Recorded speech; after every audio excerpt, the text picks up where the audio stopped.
And we are live. This is Dark Journalist. What a fantastic crowd we have out there in the ideas from already tonight. Of course, tonight I am joined by the lovely Olivia. Hi, everybody. And Olivia, every breath you take, every move you make, every smile you fake, I'll be watching you. Mm-hmm. You still have a missing general. And the story gets more disturbing as the time goes by, and his disappearance becomes more and more suspicious, especially given his previous occupation, being an overseer of the UFO file. Got some interesting things on that tonight, which ties into this very special episode we're doing, X-Series 218. This is the UFO file Deep State Final Showdown. And the timeline aspect is very important because I've run the timeline from 1963 to 2026 to show us where we arrive in this incredible clash around this disclosure, coming in from the White House, coming in from these separate forces, Hollywood and others, and then the aspects of cashing in on that for security guarantees and for the emergency powers that it'll give certain factions in the government as their popularity sinks heavily in the middle of a very ill-intentioned and ill-conceived war. We're all in the heart of it tonight. This is X-Series 218, and we're going deep. I'm going to mention to you right off the bat that we're going to be taking your questions in the second half of tonight's program and get all of your feedback there. Miss Olivia is already putting those questions. You can ask them at any time, and she'll put them together. And we'll get to those in the second half after I give you this whole kind of UFO file, deep state background and the core aspect of the big changes that I'm going to show you tonight in the continuity of government program via Northcom, which is soon to become, and you heard it here first, Americom. Okay. That going is down? That is sweeping, and I mean sweeping. And when it is active, the ramifications are quite chilling. In fact, we're going to go into them in detail tonight. And I guess before I start off, what do you got? Julie Sunshine says, this show is the reason that Friday is my happy day. And Deep State You're Fired says, you can count on DJ and Miss Olivia to bring the goods, especially on media blackout on the missing general. Unbelievable. I still can't believe that, McCasland is one of those characters, as we covered it, his very strange disappearance last week, and we went into the details and where he comes out of this milieu of the military-industrial complex, trying to exploit his background with the UFO file and trying to have him participate in the soft op around UFO disclosure, which was taking place with counterintelligence agents from the CIA and DIA, like Lou Elizondo and others, under the umbrella of this Tom DeLonge character with TTSA. Although that got washed away, it set the pattern for so much of what we're looking at here. Remember, there's two types of things going on here. There's the false disclosure from the CIA, lunatics who are also the ones who got us deep into this war in Iran, which is incredibly reckless. And I went over that last week, and in the last week, things have just got worse there. The only thing one can say right off the bat is get out of Iran. Just take all of our assets and move them out of that region. And, whatever you have to do, if you want to declare victory for that absurd action, whatever it is, this administration needs to take our troops out of harm's way in Iran. That's all I can tell you in relation to that. And I think we are seeing the true colors of some of the political characters around him, like J.D. Vance, who was hiding there for a week. And, Vance, this is the interesting thing, because the Trump administration comes with such a strong domestic agenda. And many of the things that they were working on, I think, held up in that first year quite well. But this escapade is very reminiscent of the previous Middle East wars, like George W. Bush in Iraq and the whole Saddam thing and the terror decade. It's got all the earmarks of it. And it doesn't matter how many times they say, oh, no, we're not going to do the same thing. They're doing exactly the same thing. And there you are in a war for oil once again. But Vance had a chance to really kind of assert his manhood in a speech today in North Carolina, and he ran for the gates. He was like, I'm not going to question my president. That's not the way you do it. You say, I have genuine reservations about it, but I'm trying to work to change the outcome. But what's interesting about all that, and we'll table so much of the Iran stuff for tonight, but I will tell you this, that in terms of a foreign policy blunder, it ranks at 10. And if there are forces inside of that administration listening tonight, all I can tell you is reel that national security action back in before it really gets far beyond your control. And it's already showing signs of that, and oil prices going up, and the area, the region itself, again, as we've discovered over and over again, it would be like going back to Vietnam and trying that again. We don't want to be doing that. The military escapades and the power of the deep state lies in these activities of these deep events of going into these countries. And, we've had the excuses from Afghanistan, Iraq, Vietnam, Iran, Contra, 9/11, that whole deep event gave us all the excuses for these things. But there's a group back there benefiting from all this in the kind of central control grid that they're building now. We're in a position really where this only fuels their activities. But it's very bad for the United States, and the United States and the level-headed people in the establishment need to really move this action back. And what's amazing is the way that the media is all kid gloves on Trump. They've hated on him. Shocking. Yeah, they've hated on him for Even a decade. Hillary Yes. was praising him. She's like, God damn it, I have something in common with that Trump. I love to bomb in the Middle East. Her tone was completely different. Wow, it was incredible, right? And I think the old Epstein congressional hearings that she was in with our friend Bill may have had something to do with that.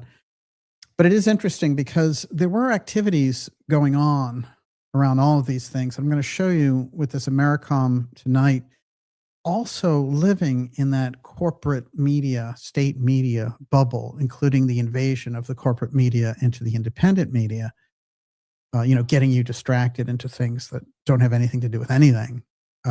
Meanwhile, in the background, this centralizing force of Northcom, which is an illegal institution to start with. We didn't have it until 9/11. But I'm going to go in and show you the strategy of what they're doing with the centralization of the entire hemisphere.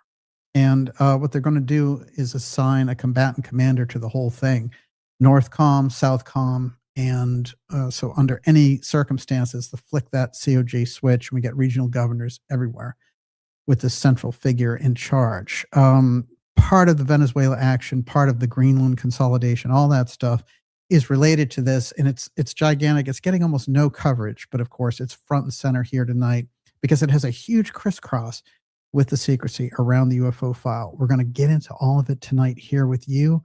This is Dark Journalist X series 218, going deep on the UFO file, deep state.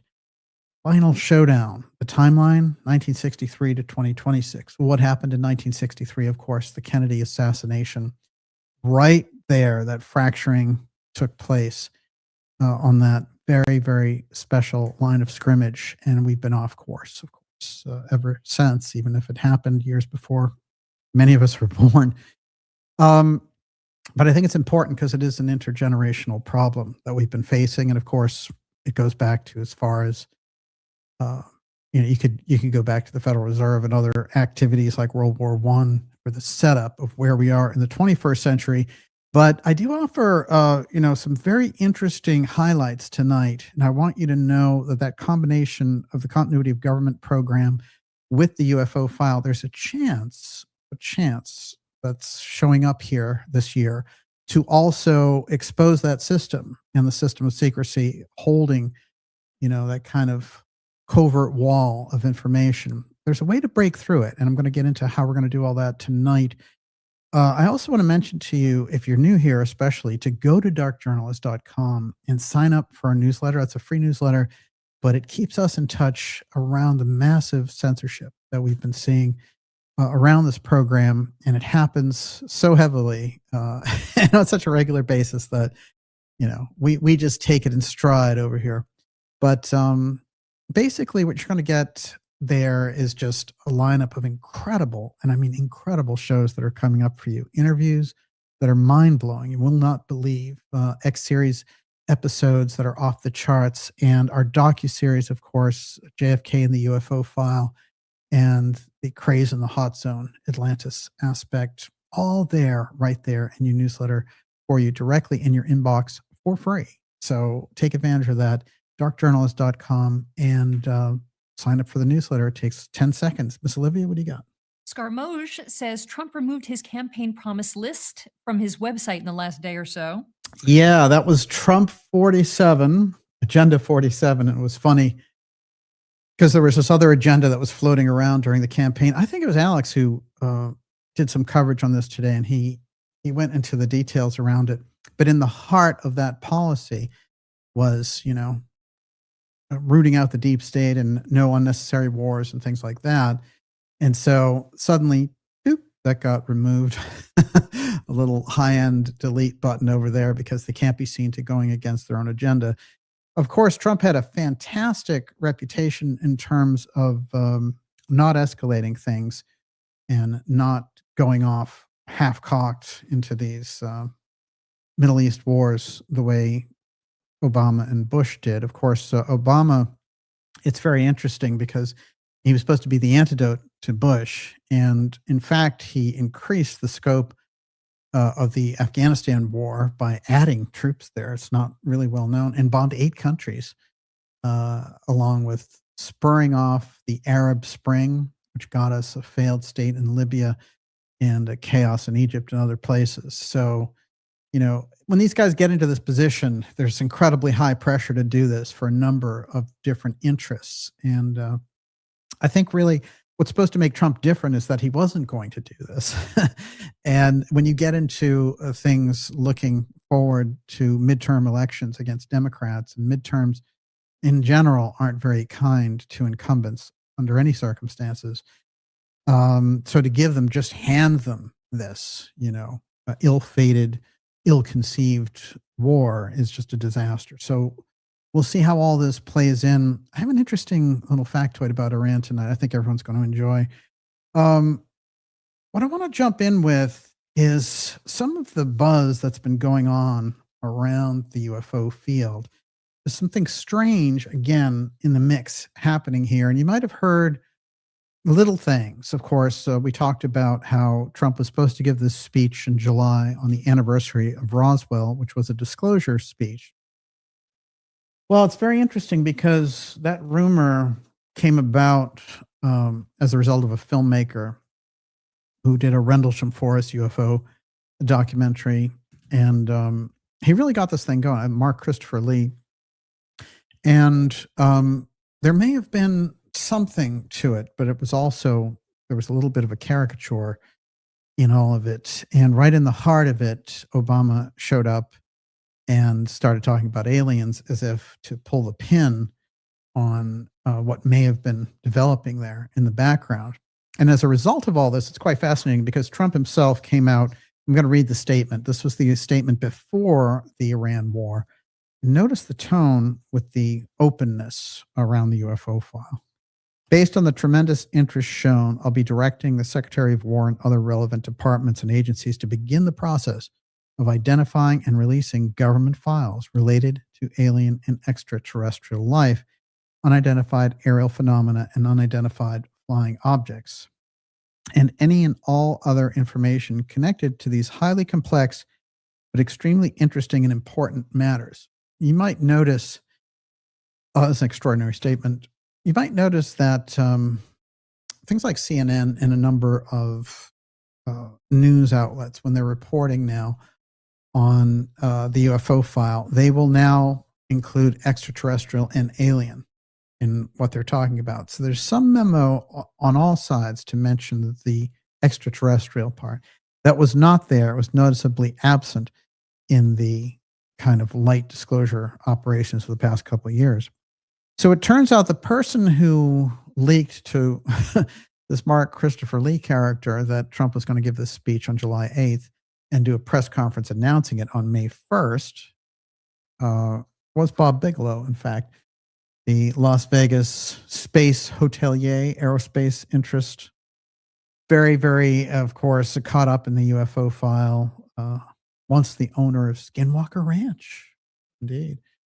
And, known for interesting things like having a corporation based around life after death and all these things. I mean, really, somebody who's hanging out on that very deep edge. And I've heard all kinds of stories about Bigelow, and a lot of people in the UFO field played up to him because he's the big money guy.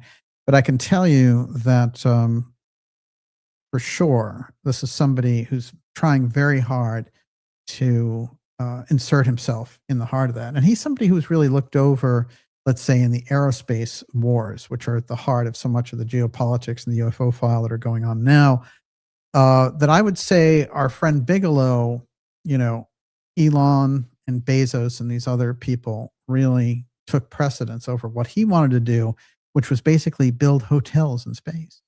He's the hotelier in space. And, but he has incredible reach. And I would say he's somebody to watch.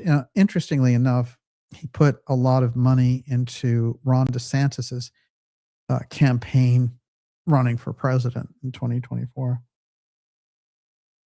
Didn't turn out too well for DeSantis, but he was delivering the big money. Well, it's interesting to see how these things get raised, because that actually spurred all kinds of activity. But in the middle of it, we keep seeing over and over again the figure of the whole tech bro thing around Peter Thiel. Now, Thiel becomes very interesting tonight, and I have a whole segment to do on him that we're going to get into. But what I want to say about Thiel is this. He's intentionally placing himself on the bullseye in terms of that UFO file and the interest around it. He wants his name out there in relation to it. And on the other hand, he's trying to say, they're either angels or demons, which is a weird meme that they're trying to gin up. And he has spent a lot of money studying Christian groups and inviting them in to really get the kind of mythology down so that he knows how to launch the kind of false alien aspect. And again, you have two things going on there. You have the false UFO file, CIA delivery circus point. And then on this other side, you have the actual UFO file. Yes, there is something here. And there is something that has been in the deep research in the literature over the last century, and especially going off the charts in 1947. So when we get to the UFO file, we have to understand you have two things going on, and one of these things is not like the other. So when you get people saying, well, this is disclosure, and the CIA people are telling me it's disclosure, that's exactly the opposite. We've been trying to tell you that carefully on this show, and I have to say this over and over again. We've been proven right with outing the counterintelligence people and the op in general. The problem is the lap that it takes, the little time lag that goes on, is too much of a delay. So if, for example, in 2019, we outed the whole counterintelligence New York Times UFO push, it's taken 7 years for that really to start to be in the mainstream. Well, that's a problem. And, so there's something that goes on with the information that we're bringing forward that I think in the timeline, the general public needs to catch up a little bit better, or at least enough people inside of that mainstream. And, but certainly, delivering that message, I think, is important regardless. Palantir billionaire Peter Thiel says if there's an advanced alien civilization with faster than light travel, they must be demons or angels. That's right, because either one of those ops would suit his little Palantir company. This is weird, and he's starting now, as we've pointed out, to place his agents in this field, and they are not independent because they're funded by Thiel. He's also somebody who famously backed the Senate campaign of J.D. Vance. He's got his hands everywhere. And so this is becoming a little bit like an octopus of influence. But when you get around the UFO file, we've seen the deep fingerprints of the deep state on this. Then we get into Thiel, we're getting into another kind of op in relation to this, and Palantir selling their services to the national security state, and the darkness around those Palantir activities coming directly into the heart of the UFO file is a very, very bad development. I'm going to tell you, though, the best way to handle it is just to out it. But this is just a little bit of background on this. Palantir billionaire Peter Thiel, this is a report on the Joe Rogan show, says if there's an advanced alien civilization with fast and light travel, they must be demons or angels. On the Joe Rogan show, billionaire Peter Thiel shared his theories, imagining what an alien civilization with faster than light travel, warp drive, would be like, and what it would mean for weapons and society. He said that if you could travel faster than light, you could also send weapons at warp speed, so there would have been no possible defense. They'd arrived before anyone could have seen them or reacted. And in that case, a civilization with this technology could basically have conquered the whole universe before others even realized what was happening. This is weird, painting narratives, seeing what sticks, but I find it odd as far as musing goes. And also, why is this billionaire interested in the UFO file in the first place? The origin stories of people's interests, when you get around it, actually reveal a great deal. And when we get a lot of these Congress people, coming up to the microphone, I always do this impression of Andre Carson. Mhm. This is, he's this old kind of Democratic player and, highly manipulative type of politician. But, we've seen them all before for years. We're used to them. He's going up to the microphone and goes, "You don't know what they are. They might be extraterrestrial. They might be interdimensional." It's like, what is this guy talking about? He's never talked about UFOs in his life. What is going on here? Where are they coming from? That's far out. It is. And then you have the kind of institutionalized aspects of people like Luna and Burchett, who are just supposed to be the front line on the UFO file. They control the committees, but their strings are pulled in the background. And that's where you get the Chris Mellon influence and the DOD billionaires in the background promoting this. We've gone into that at length. And I think what's interesting is it's more pertinent than ever. This is the same. The situation is exactly the same. So there's a little more public awareness, and maybe this is going to help thwart some of the false disclosure coming up and get us into the hardcore place. Yeah, what do you got? Tantrika says Thiel has a sci-fi brain and a reptile heart. And a reptile face too. No, here's my thing with Thiel. Like, there's no question that he's consolidating. And so to see him so desperate to insert himself in religious and alien UFO file conversations is, that'll make you very uneasy. Okay, more Thiel. He pointed out that this had made stories like Star Wars and Star Trek a bit silly because they showed ships with hyperspace travel, but then battles happened slowly, like planes flying through canyons. For him, if warp travel was real, then space battles should not have looked like slow, dramatic dogfights. This is all weird, kind of like, clunky theorizing, not revealing anything too dramatic. Now, one of the things that Thiel did is he put on a number of conventions. I think they called it Hereticon. And they would talk about the Antichrist. And they're like, 5 lectures on the Antichrist from Peter Thiel. Okay. I don't really want to hear about the Antichrist from Peter Thiel, but it's interesting that people would show up for that. One of the things that was required, and this is Thiel brings his Antichrist lectures to the Vatican's doorstep and Catholic institutions back away. One of the things that's required is that you have to, check your phone and all that, so you can't record it. But what's the reason for that? What's the justification that giving? Well, they just say, this is so people can speak their mind and all the rest, and they don't want it leaking out to the general public because they want to control every ounce of what comes out of that. But I will tell you this, that I know people who've gone there. One guy did a big thing on Twitter X about having shown up there and seen it. But, and I didn't see this, so I don't know, but, he sits in this kind of like throne giving these dissertations, which I think is absurd. And, but in one of these, he apparently had this Jesse Michaels guy, who's this little tool in the documentary, world here, going directly into that independent media world. When that guy's not ripping me off on a regular basis, he's, obviously consolidating for Thiel. But it's interesting because on the other side, he's, I guess, trying to promote Diana Pasulka. And that's very interesting to me because originally she was somebody who had a big problem with that whole end of the, tech bro counterintelligence arrangement and all that stuff. So something strange is going on there. And this guy is wielding a lot of influence on these people. So as far as I'm concerned, guys like Michaels have to really say the amount of influence that this guy is bankrolling into this community, because after all, it's a venture fund, venture investing and all the rest of it. And this is getting a little bit manipulative in the size of things. And, Michaels himself, there's a weird thing there with him and Thiel. I think he's going to have to sit down and really say what he's doing for Peter Thiel in this environment, because basically it's Peter Thiel's station.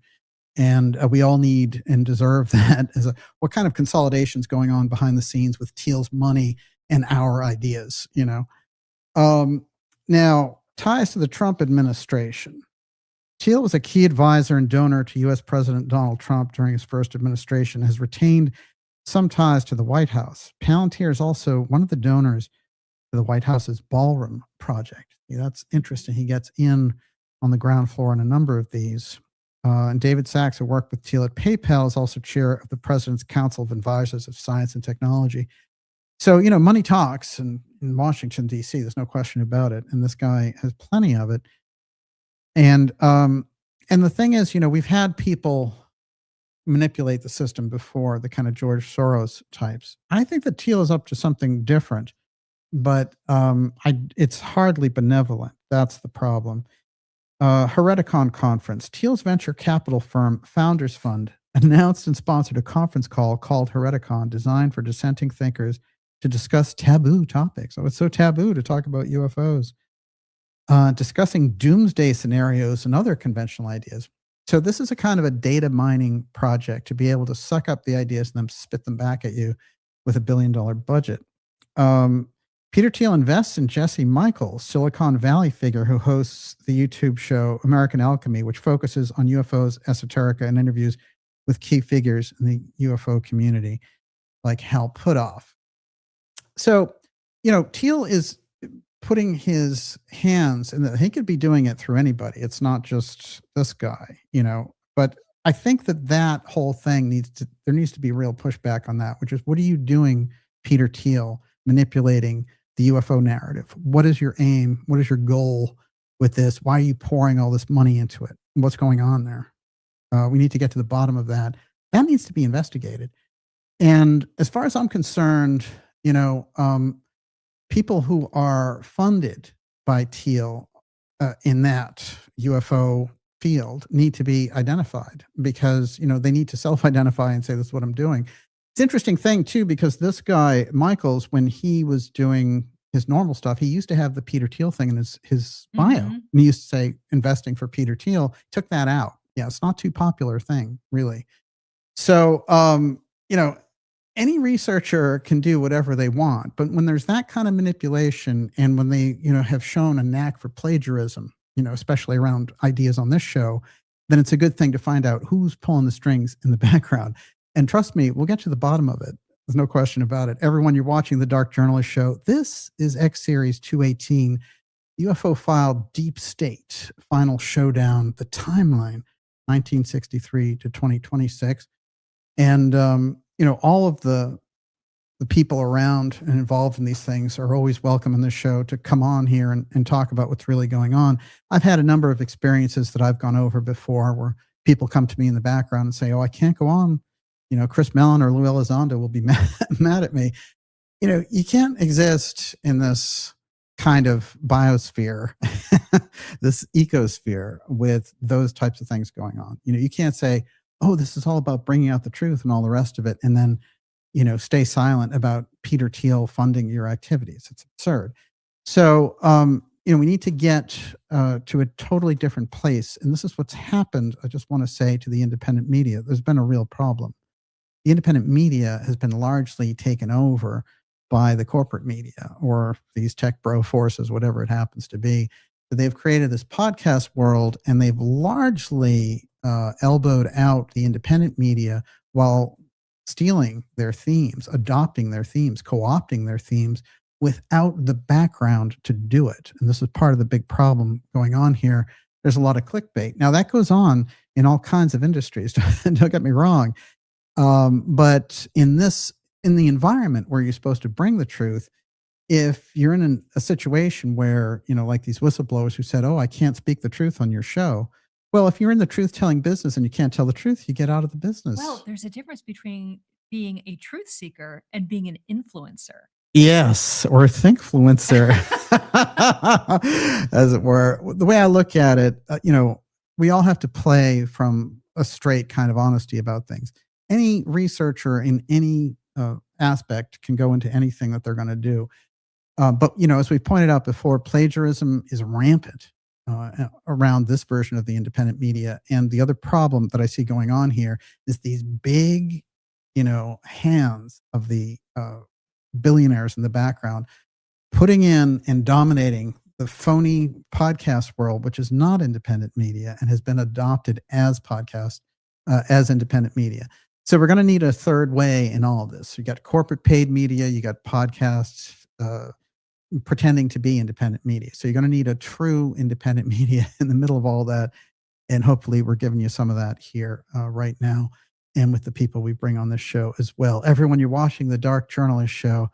Woo, this is X-218. It's the UFO file deep state final showdown. Let me tell you, Thiel is involved in a lot about setting the narrative coming up. But I want to really, come in a way, and before they really hit with the full op this summer of their false disclosure, if we can keep a lot of these things in the air, we'll understand when they hit, and that'll give us a huge advantage in terms of figuring out what's actually going on there. And I would say this, that again, I want the explanation when Congress people, billionaire tech people, like, what is their interest in the UFO file? Where did it come from? And is there someone in the background saying this technology is coming out, whispering in the background, the UAP millions are coming on, get ready. That would make sense to me. That would be, because congressional people jump up and down to get money, and they're looking for a pet treat. Yeah. Well, Jace says, what if Palantir is being set up as the false defense against the fake alien attack? Yeah, that's a good point. I'm going to show how the UFO file and the continuity of government aspect really play off each other dramatically. And we need to really get to the bottom on this as well. And I will say that the influence of Thiel on the vice president also needs to be looked at. That does not feel very comfortable, especially since this is somebody they're promoting as the next president. And as far as courage goes, I have not seen a lot of courage from Vance, unfortunately. I've been looking for it, but I have not seen it. No, he's just falling in line. He is. This is somebody who doesn't know who they are, right? And, was he the guy from Hillbilly Elegy? Was he the guy against Trump? Was he the guy who's pro-Trump? Was he the guy against the Iran war? Is he the guy who's for the Iran war? Who is J.D. Vance? And it's very unfortunate because, as I said, compared to the Democrats, the Democrats are an insane mob who want to put you in a COVID gulag and throw away the key. So, in terms of playing these different sides and things, there's no question going into that 2024 election who was putting out the better platform. But the problem is you have to stick to the platform. And so we're in this kind of uncharted territory here. Let's see how this all plays out. What I want to do is look at a character back here who was warning us very, very early on about the UFO threat, about the assassinations of public figures, and having been in the government as the intermediary between the Joint Chiefs and the CIA, gave us something of a hint of how that whole system works. We're going to get into him next. Mr. X himself, Fletcher Prouty. What do you got over there? Scarlet Fire says, didn't the Pope want to baptize the aliens? Yeah, this is part of the problem. And there's a few different problems because remember, if you're doing the false operation and you still have to play it out like it's real, then the institutions still have to act like it's real with you. So if you're the Pope, if you're the Vatican and all the rest of it, they have to play along. Also, if you play out the real, genuine thing, then they also would have to play along with that. You've got both. Remember, you've got the phony one at the front, and then you have the actual one hanging out in the background, which we don't get to hear much about, which is covered up heavily by the group X-Protect, deep, deep in the halls of government, as we've demonstrated on this program. So we're going to go into Prouty, and then I'm going to go back to McCasland and the significance of the fact that the general's missing and his very close association with the UFO file and why that is raising all kinds of red flags. When you get into this, of course, we've demonstrated this string of professors and scientists being assassinated only since November. And I'll tell you this as well, which is, you know, I could look at that over the course. I could bring you cases going back to the 1940s about this. And it's a pattern that shows up around anything that's important dealing with the deep state or dealing with the national security state or the UFO file. So we have to understand what these things are and also, you know, what they've been drilled down and the meaning has been lost in the terms themselves. For example, right now, you have all the people who are, you know, swinging flags for the war and all that, saying that the people in Iran are a death cult. Well, they got all that from the independent media calling out the COVID op and all the whole death cult aspect around that. And so they're adopting the language, you see, of independent people and independent media and independent researchers and a whole panoply of people going after this. And you have to look at that and say, well, they'll adopt the language. So now they'll just turn that on Iran and be like, hey, they're a death cult, you know, and it's some kind of like buzz term. The deep state is often used in that way too, but I can tell you it's based on incredibly sound work over 5 decades, in particular by Professor Peter Dale Scott, who's influenced a great deal of my own work. And he's been on the show, you know, many, many times. We've had long, long conversations, but I can tell you this, that he laid out the nature of the trap that we were in. And the big part of that trap was the fact that the deep state was operating here and the continuity of government program was building here with no oversight. That's the secrecy trap. And a lot of things that the deep state researchers won't deal with, as I've pointed out before, is the UFO file. And this is the nature of the problem, because they're kind of too good for it, because the UFO community has been too much of a joke, basically, fundamentally. And I don't blame them, you know. I mean, I don't blame the deep state people for not going there. Problem is the UFO file is real. So regardless of the fact that it hasn't been a very good field, that's crucial. So if you can combine that knowledge of deep state activity, knowing what the government is capable of, knowing that the government is planning, you know, for those mass control events and for mass detention and things of that nature, that'll wake up your UFO file group, you know. And so if you can crisscross those things, as we do on this show, and it's very hard because you become kind of outcast from both as the people on the deep state side don't want to hear about the UFO file. And if you bring real deep state, you know, pedigree into the UFO file, those people don't know what hit them, you know, and they don't know how to take it, because if the whole answer is, hey, you know, the CIA is going to give us a UFO file disclosure, this is great, I'm living in the age of disclosure, you know, and they can't see that manipulation going on in society, then you have to find a totally new course. That's where the dark journalism that we do here on the show comes in, because you get right to the heart of it. And thank God that we have some super friends around to help us do it. Yeah. David says, when the blue meanies are cheerleading a subculture narrative like ufology, there can only be one an ulterior motive behind it. Our challenge is figuring out what that is. Yes, absolutely. I would agree with that. And we know, see, right it's now, money and control. It's just the two paired together You always. It's control. not one or the other. Yeah. That's it. They Yeah, always controls. want more control, more power, more money, more influence. It's all of that. It's true, but what's interesting, isn't it, that here we are talking about, for example, putting ground troops into Iran, which is the most insane foreign policy misadventure you can possibly imagine. Well, but it keeps everyone focused on that aspect, Strait of Hormuz and blowing up, their different facilities and things like that. But really, the action is happening in space. This is the fascinating part. All of that is actually being planned out and executed from space. Because you couldn't do any of it without the satellites. You couldn't do any of it without that type of GPS type systems on the military front. So we are really talking about space weapons. We're talking about space control. In the meantime, they've got us thinking, oh, they're going to send in ground troops, Hey, look, at this point, they could just send in their robots to do it, right? Send in some of Elon's robots to do it. No person in the theater of war needs to take any of those chances. And, we hope that everyone who's involved in the war theater comes home safe. That's without even saying. But they shouldn't be there in the first place. They were put there under a wrong order.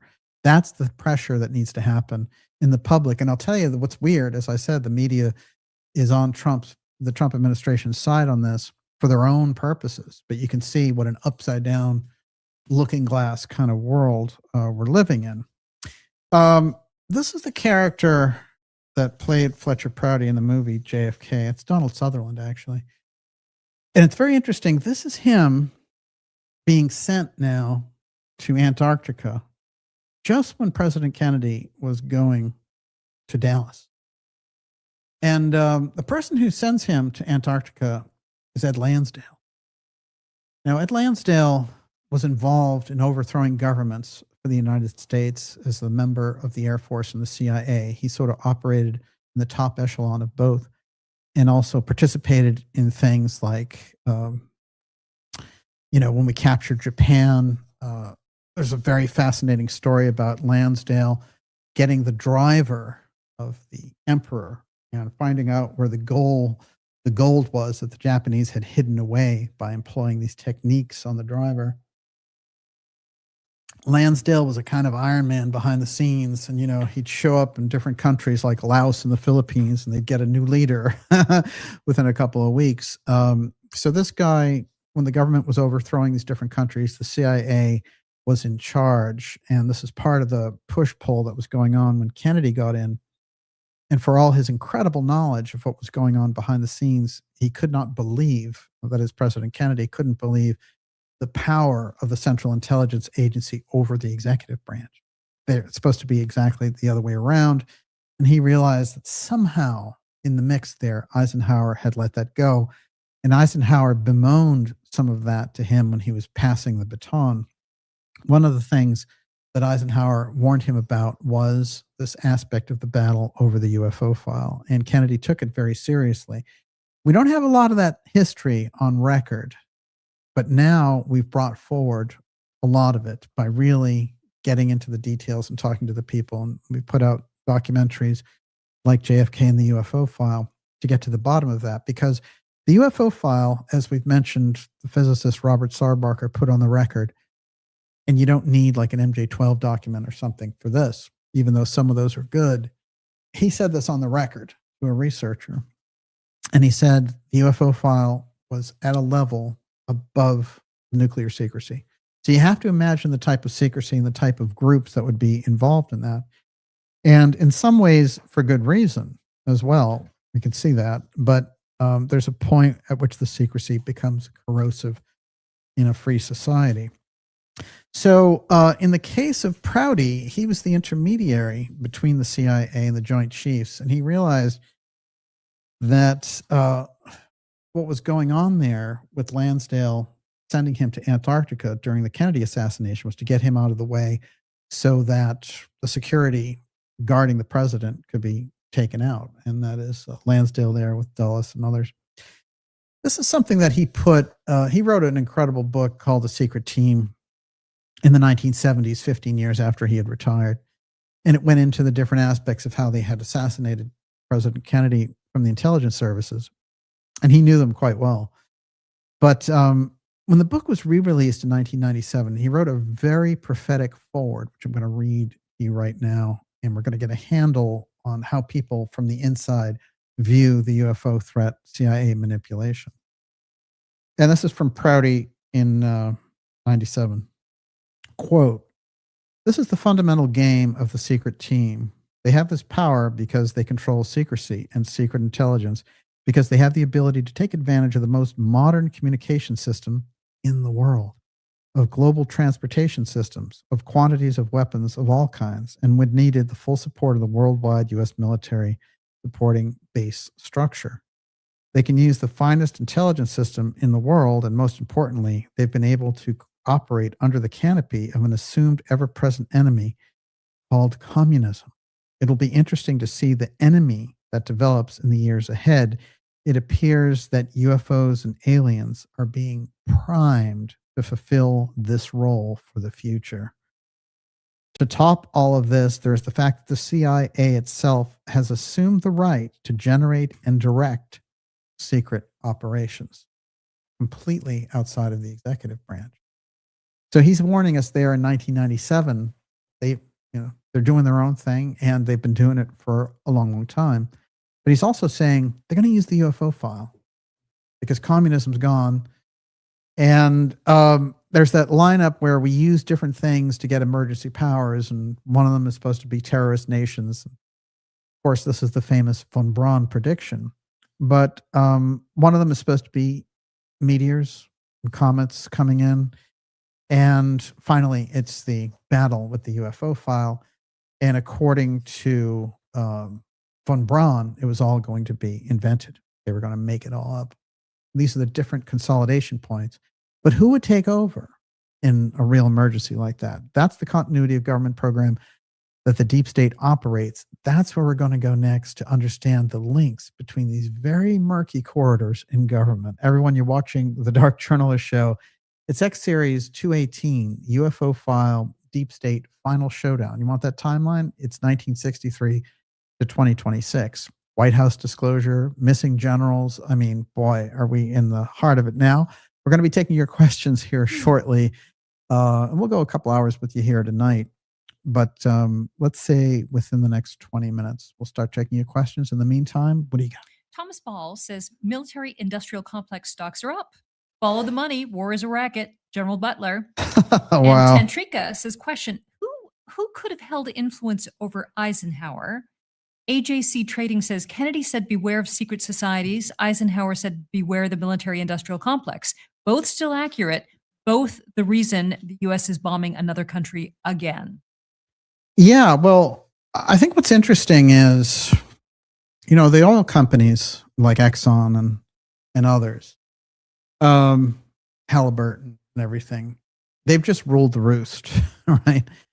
And, a good way to think about how the CIA operates in the interests of these types of companies is, you suppose a company wants to go into a place like Uzbekistan, put all these oil fields in. But what happens is they're afraid. They're afraid the government will become not favorable to this Western company at some point, and they'll lose all their investment. Much like the companies didn't want to go back into Venezuela after the Chavez mess, when Trump offered them, hey, you can go back in. And they were like, no, we don't want to do it. Last time we got taken over with machine guns and stuff, we'll just forget about it. So that's how it worked. That's the operation there with the CIA. So you can see that the Central Intelligence Agency works. And remember, it was dreamed up in the halls of Sullivan and Cromwell. It's a lawyer's umbrella, as it were, for all of these companies. And you're dealing then with international finance when you get into S&C out of that New York finance world. So that's how we got all of that, and the OSS, which was the precursor, was much more of a military operation based in World War II. By the time you get to the institutionalizing of intelligence, then you've got the lawyers involved. Then the Dulles brothers are there, and Dulles is actually drawing up at S&C.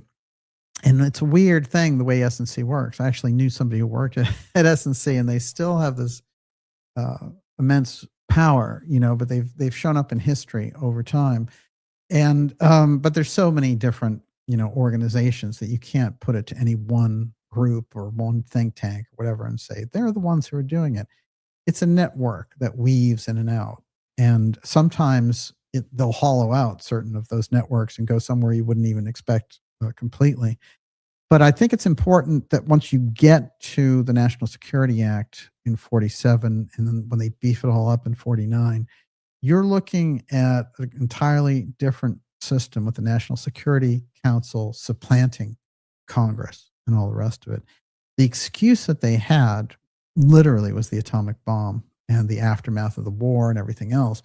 So you could see how these things were working. But what they needled in there in very, very delicate language was a gigantic underground system. That's the continuity of government system. And they did it. They were very clever the way Eisenhower did it. And probably for legitimate reasons, because the nuclear tensions were so high at the early point. Of course, they're raising right back up now. And maybe in some ways, the nuclear tensions are at their worst since the Cuban Missile Crisis, and heading into worse than that. And I don't see any level-headed Kennedys on the horizon to handle it. The kind of gifted diplomacy that President Kennedy showed when everyone was saying, just nuke, bomb the hell out of Cuba and do it. You can see how this group would do it. They would just bomb anything in sight, and you'd have the whole world on fire. But he employed very, very careful diplomacy. And what he did, President Kennedy, was he set up that remarkable barricade of any ships coming into Cuba, so they couldn't bring anything else in until they got the missiles out. That's such an important learning point of history. He called it a quarantine to make sure it didn't have any warlike language as well. And he was getting all these threats from the Russians, let those ships through or whatever. And he said, anything can come through if you get the missiles out of Cuba and return things back to the strategic situation. And through that kind of incredible diplomacy over 13 days, President Kennedy stepped the world back from the nuclear terror that was going on. But if we look at how the continuity of government program developed in the background while we were building out the highway system, they had a complementary system, and that was on the black budget. They were developing the underground bases all around. And that's what we got as a kind of a secondary government. By the time you get to the Kennedy White House, that secondary government has pulled tremendous resources from that public government. And this is where we got into all kinds of problems with the Central Intelligence Agency running the world, but also the development of this very secret group that was going to be there as an active government in case the over-government, the public state, got decapitated through a nuclear strike or something else. So you can see the planning made sense. It's that when it became outside of the reach of the oversight from congressional sources and others, it took us all the way to Watergate to get a Senate Intelligence Committee, which is just to overlook what the CIA was doing. Before that, you didn't even have that. So, in the enemies list and all those things that came out of Watergate, all of that spurred this other system. Well, so much of that system and the system of oversight has been kicked to the background as we're seeing all kinds of lawlessness on the surface. But one of the things that's taken place is now the expansion of Northcom, and now they're really ready to move with the continuity of government program to a different level. And to me, it represents an escalation. I'm going to read you the relevant articles that have been really left out of the press. And while you have us, they have us thinking about Iran war and all this kind of stuff, this stuff, very notable, has been going on in the background. And it's one of the reasons why I chastise the false independent media for keeping you focused on things like, is Bridget Macron a man? And in the background, they have the greedy TV producers like, hey, we worked at Lost and now we're working for this program. And they're just figuring out how to keep you on a cliffhanger and how you'll tune in for the next episode. That kind of manipulation is totally alien to even the worst parts of what the independent media was doing before. So you can see that gets very ugly. And but what it does most dangerously is it takes our mind and our attention off the ball. And that's Yeah, what we're talking about. deflection. Yes. What do you got? Ray in Boston says the military-industrial complex is running the USA since November 22nd, 1963. Deep State You're Fired says, question for DJ. Which executive order did you previously mention that would allow Trump to act against an emergency power play by COG, and what are the chances Trump will use it? Well, I mean, that gets in, there's a lot of different aspects. There's the one that relates to space, I think is the most interesting one that came out at the end of December, and he sort of snuck it in there. And Trump, originally, they tried to remove Trump with COG in October of 2020 when they gave him COVID and all of that was going on. There were very strange moves. And he was able to move in that process to, after the election and the election loss, in quotes, he was able to fire the defense secretary, which is a very weird thing to do because the guy only has 6 weeks left or whatever. But he had realized something was going on with that. And at the end of his administration in the first term, he went through a number of emergency proclamations and had somebody sifting through the different aspects. I think the thing that you're talking about is Kennedy's National Security Action Memorandum 55, which is something that Fletcher Prouty told us about. And this is what Kennedy had done at the end of his administration. He said, basically, the CIA has too much power. With this National Security Action Memorandum, which is a presidential directive, binding, in other words, he sent it over to the Joint Chiefs, and Prouty got it. And he handed it to the Joint Chiefs. And they said, what does he think he's doing? What it did was it took all of the power of the paramilitary activity out of the CIA and handed it back to the military. And basically, Prouty said that the Joint Chiefs didn't want a ground war against the CIA at that point, and they shelved it. And that National Security Action Memorandum 55 and 57 just hung out there in history. Well, at the very end of Trump's 2020 election, at the end of that first Trump administration, he activated the National Security Action Memorandum. And it was going to be activated for January 8th, which was 2 days after this January 6th stuff. So I'm sure, the Biden administration just flushed it immediately. But the power and the shockwaves that Kennedy doing this in the first place sent, was the battle between the executive branch and the CIA branch. Now, what I've put forward is that the heart of that battle was the how to approach, let's say, the unique problem of the UFO technology that was involved here. There were other aspects involved with the whole control system of the globe and how Kennedy would run it versus how Dulles would run it, et cetera. And he fired Allen Dulles, which is extraordinary in history. Anyone who understands history and the history of CIA directors, you'd have to know that probably Dulles is somebody who had more clout in that national security arena. So what's well known is that even though Kennedy fired him, he functioned in that weird shadow world as still the de facto CIA director among the spooks. And so when it came time to plan and then cover up Kennedy's assassination, he was right in the middle of it. As a matter of fact, it's noted by even mainstream historians that it's very weird that Allen Dulles got appointed to oversee the Warren Commission since Kennedy had fired him. Why would you get a guy who had been fired by Kennedy and do this with him? All right, so we have some hint there from the Kennedy era, from Prouty and others, that UFO file is going to be used under a threat psychological operation, and they're going to consolidate power and centralize power and develop emergency powers from that. So there's pushback in that era, and the assassination is the result, et cetera. Now, the continuity of government program, it's very interesting because the historian Peter Dale Scott, who is the master of the deep state, doesn't care anything about the UFO file, but his work is so valuable to our understanding of how the world really operates.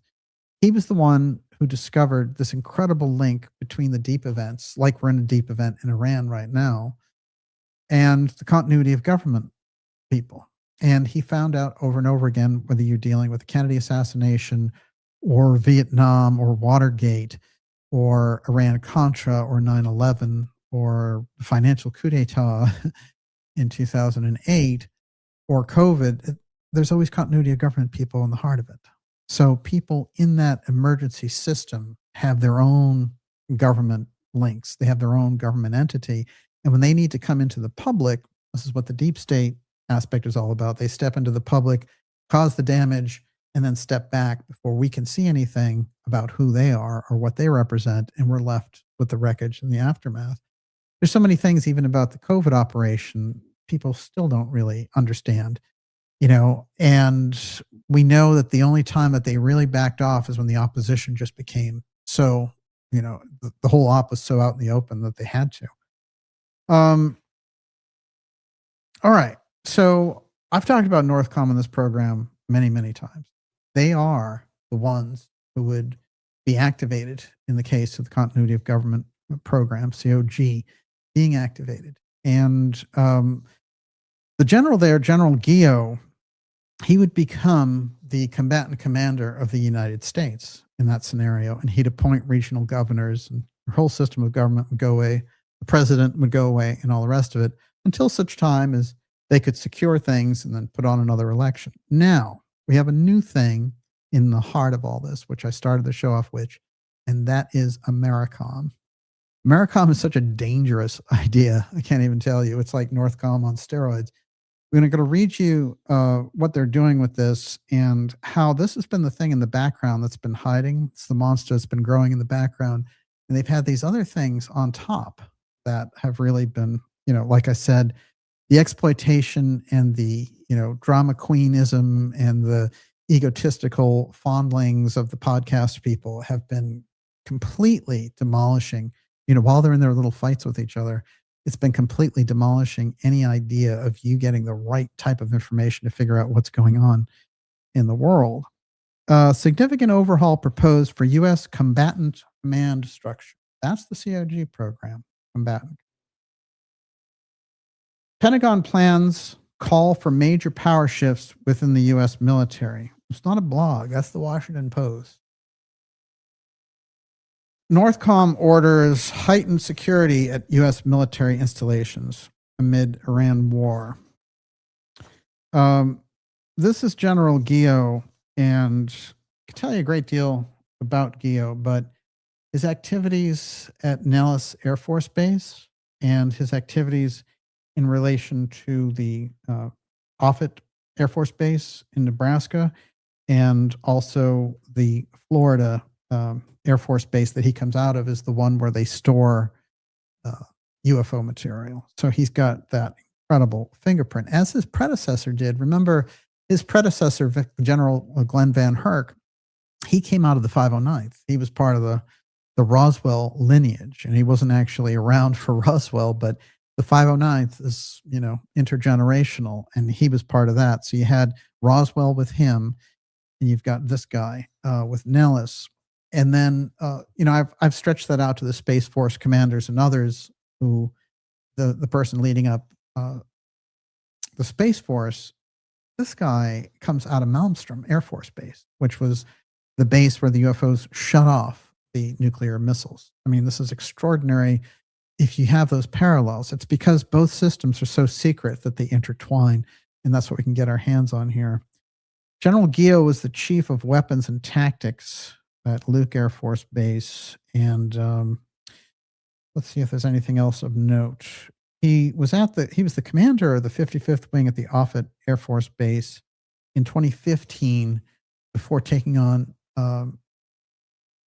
the Northern Command. What's interesting about that is Offutt is where the plane that was carrying President George W. Bush during 9/11 went to, because it's basically a floating fortress, and they had that doomsday plane up there over the White House when all of the attacks were happening, in case the op got beyond what they were doing, and that's the E-4B.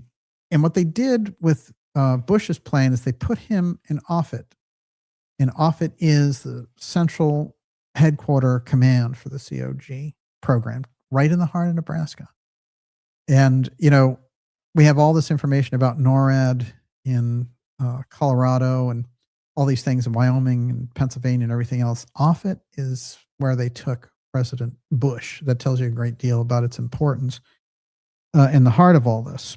But this is somebody, again, who's been very, very deeply involved in this. And of course, during the Trump assassination attempt by Thomas Matthew Crooks, the Secret Service, the woman who was overseeing all of that, she was Dick Cheney's Secret Service agent during the 9/11 attacks, and she had literally dragged Cheney into the COG bunker. So she had an extraordinary background on that. So you see over and over again in these national security deep state events, the deep events, you see the personnel over and over again. Classically, John Dean, who was supposed to be the president's lawyer under the Nixon administration, who didn't need to give any evidence against him, regardless of what you think of Nixon, to have your own lawyer turn evidence on you is rather extraordinary.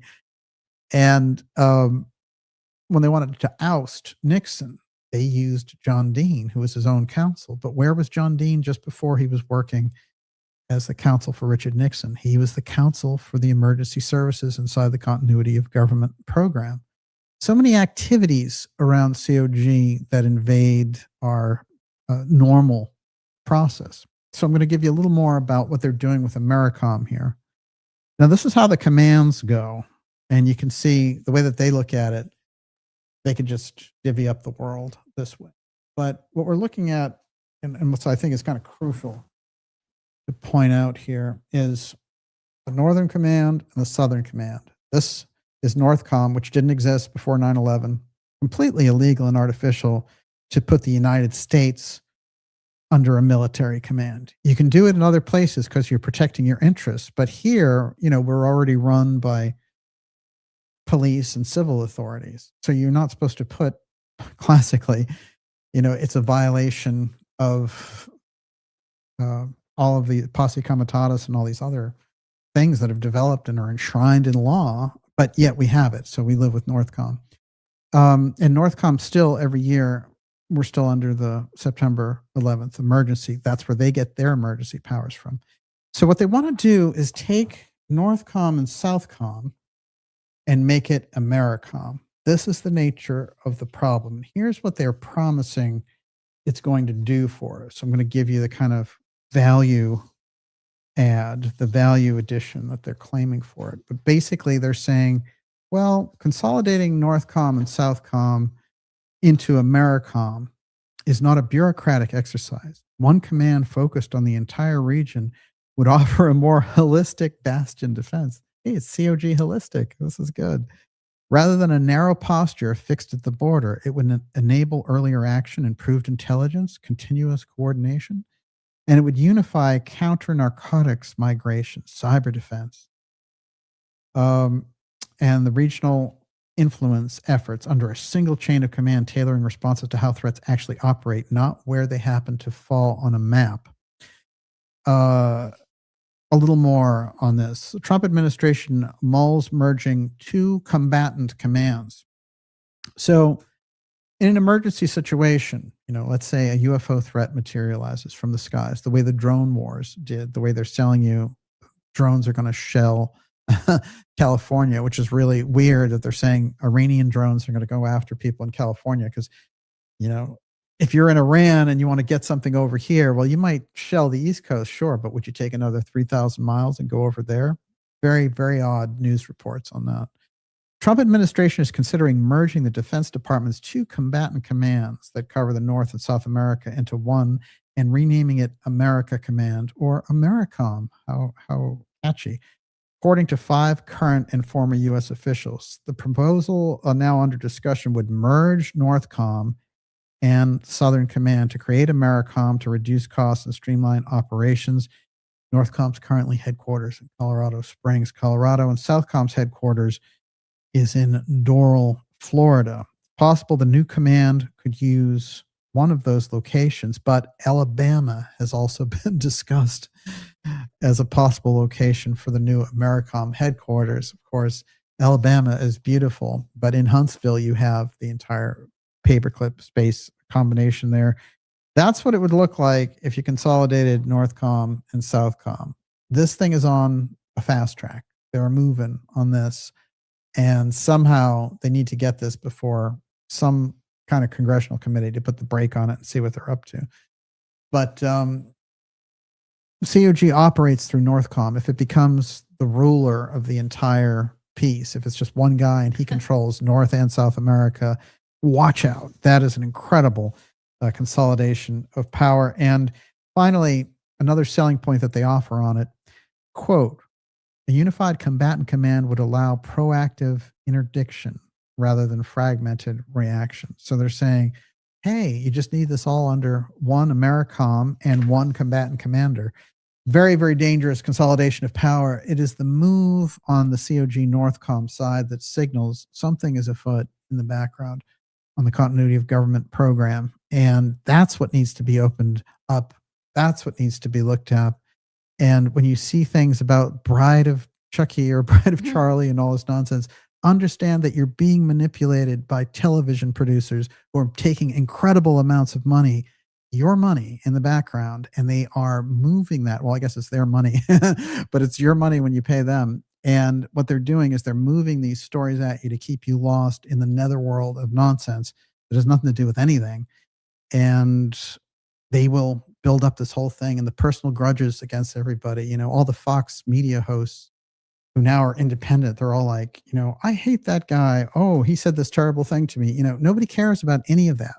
They trust me, it's not important at all. And yet it dominates these different things. And, you know, the weird jealousies, the going after people with programs, employing television producers, and the hundreds of $1 million going into these programs for podcasts. It's insane. And the more I study it, I'll bring it out. I'll bring more and more of it out. But this is supported research that goes, if you check out the financial publications, of course, I have a long history with financial publications. They track the podcast world very clearly and very honestly. And I can tell you, they are dumping millions and millions and hundreds of millions of dollars going into billions on these podcasts to control the news narrative. That's what they're looking to do. And so we need to be very aware and alert on that. We've got more on the UFO file for you coming up.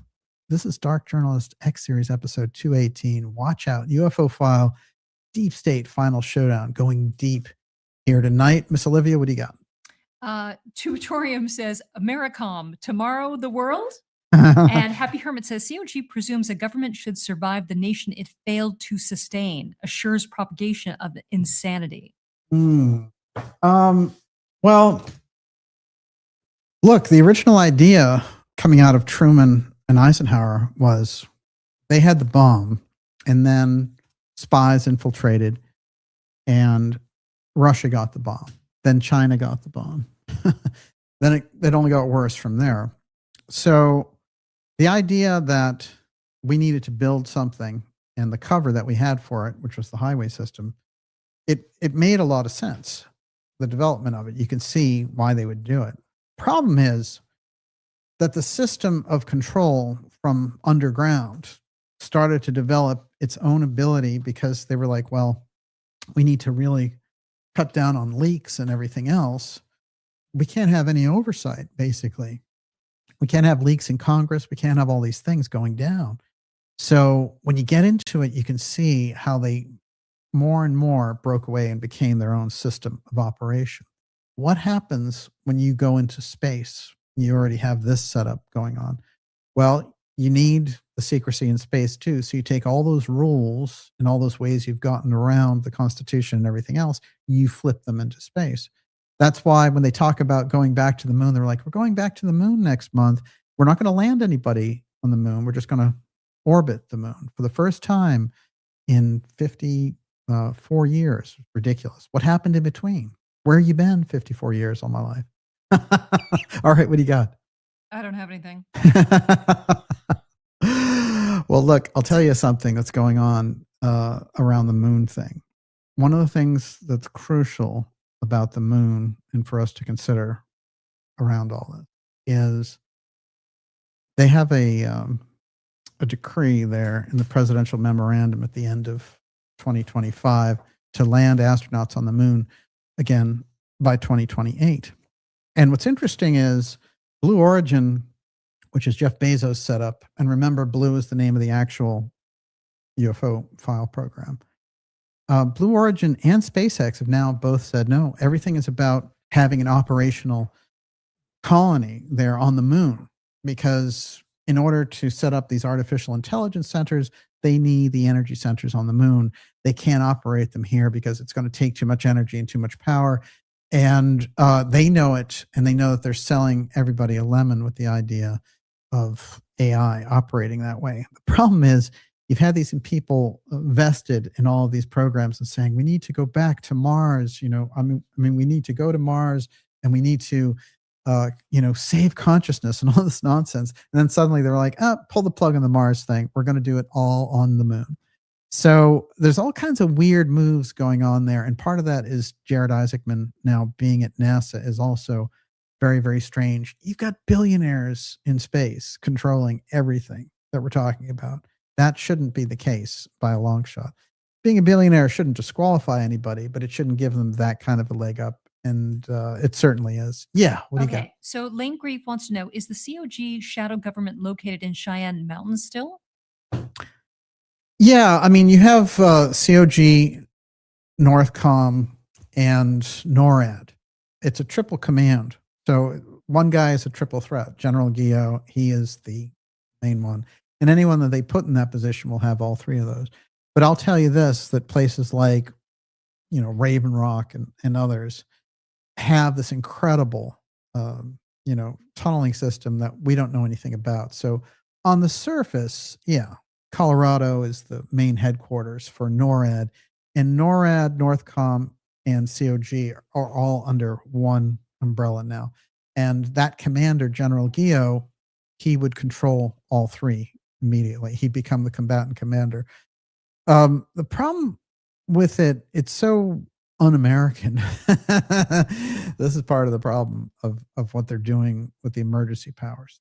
But we've gone into emergency powers. What I want to say is, certainly something like the Iran war could bring on an emergency powers situation. It raises the height of it. But one of the things they've been building up in the background is creating a false UFO threat to create a UFO defense office worth billions and billions of dollars, and centralized control and control of patents and all kinds of things.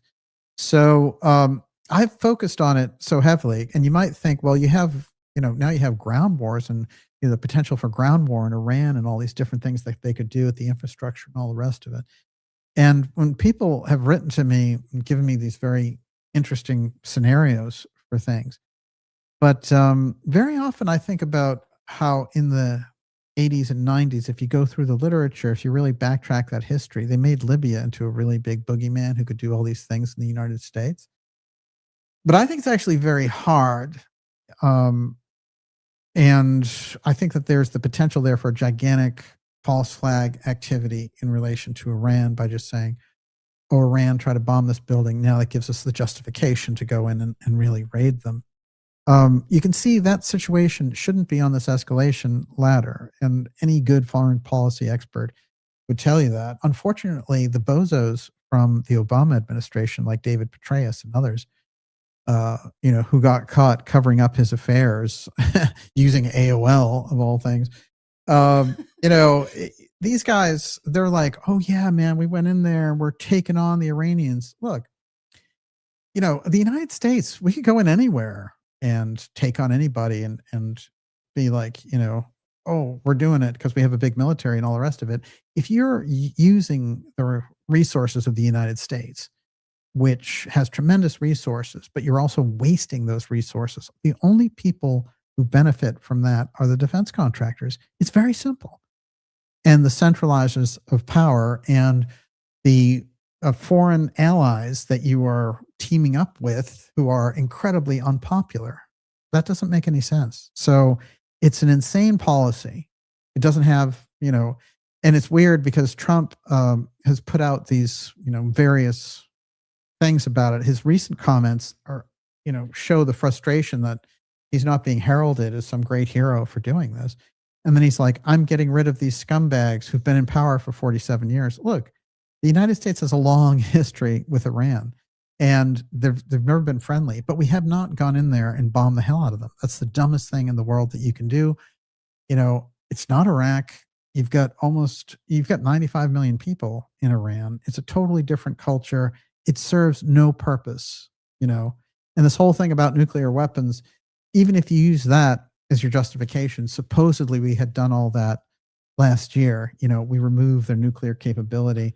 This has been going on for a long time, but other administrations have not been, conned into going in and using American bombs in Iran.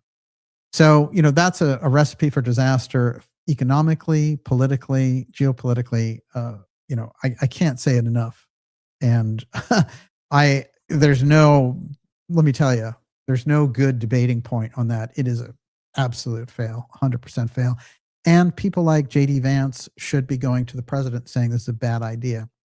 It shows that he doesn't have any guts. But I have to say, the cabinet officers and the Secretary of Health, Robert F. Kennedy Jr., he knows very well from his own dad's experience being conned into, trying to con Kennedy into a war in Cuba and all the rest of it. He's got the background. And I think people like him and Tulsi Gabbard have to go to the White House and say, if you're going to fire us, what can we tell you? But this is a terrible policy. You have to get us out of this.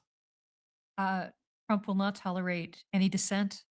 They're keeping their mouth shut for a reason. Yeah. Well, then they get fired for a good cause, But hopefully there is a turnabout in all of that, because it is an absolute disastrous policy. What do you got? Blazin River says people forget about Colorado Springs and what's there, the central node for air/space defense. And Deep State Your Fire says, DJ, can you explain how Americom's system works with the space fence / total global domination research by Ilana Freeland? Well, yeah. Well, she was so ahead of her time. Our interviews, the interviews we had with Ilana, and she's working on a new book. I'm going to have her back on. But what she did was she laid out the entire control grid and how it was a planetary wide control grid. And she had a great expertise for what the space fence was all about, and how it's literally like a satellite chain around the Earth. And its purpose, the way that it was being developed, was to be able to say, well, it'll keep space junk out and all these different things. But one of the most fascinating things, I think, to come out of that is, when you look at pictures of the world in 1990, and it has scant, satellites and things around it, and now you look at it and there's 100,000 satellites out there, and Starlink and all this control of space. That is the original program that was developed in Nazi Germany to create a grid from space to control things on the ground. And a lot of, this is the kind of dream of the space stations that they had.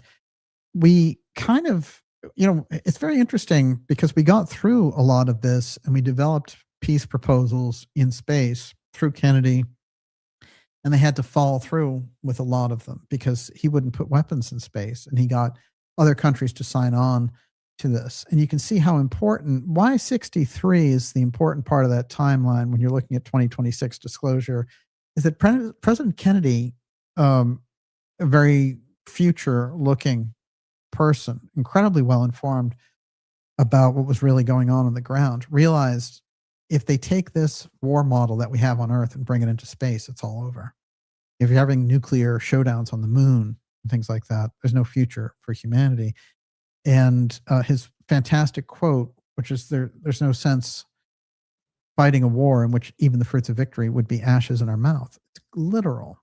And he was on the other end of that red phone, which, he developed that system for contacting the Russians to prevent World War III. So we've inherited his peace aspect, but we've inherited the deep state control aspect.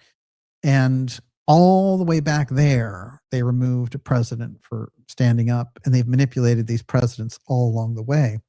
Even presidents that, some people have very hardcore opinions about, like Nixon and others, had to stand up to the system and were removed by that deep state system. So you can see the level that they're operating on doesn't respect the American Constitution.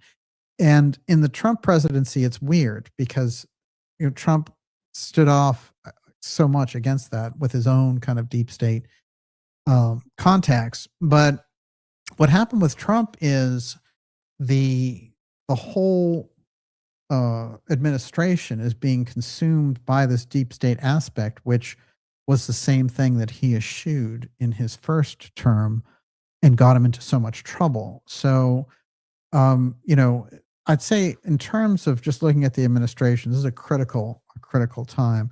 We're going to go to the UFO file now, and then we're going to go to your question. How does that sound? That sounds great. Everyone, you're watching the Dark Journalist Show. It's X-Series 218. Whew, yes, I know it's serious, but we're going to have a good time with it anyway. We're taking your questions here in I'm running over, but in about 10 minutes, let's say that. And so this is UFO file, Deep State Final Showdown. The timeline, 1963 to 2016. We've got White House disclosure. We've got missing generals. We've got the Iran war. It's a very off the hook. We have disclosure summer coming up. Very, very unusual period of time. And if we can get a handle and really pinpoint and break the wall of secrecy on a number of these things, there might be a chance to steer the entire situation in a different direction. And remember, one man armed with the truth constitutes a majority. Never forget it. Or one woman as well. Okay. Some weird things on the UFO file of late of note. U.S. Congressman claims. Do you have anything else, by the way? Scarlet Fire says just this week, both Israel and U.S. gas used laser defense weapons. They were developed separately.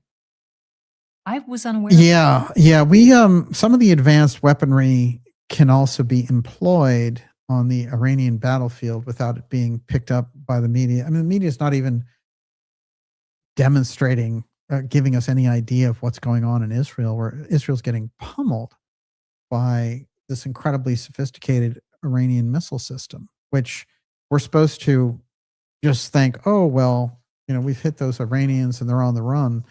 No, they've been developing for decades an incredible system of defense. And that's why this is also, foolish venture. And although we've had skirmishes with them in the past, we've never had this full-blown war situation. And that whole thing about, the hostages and everything else, as soon as Carter got out of office, they returned the hostages on Reagan's first, right when he got inaugurated. So, what are you going to do? Hang on to 47 years ago they took hostages?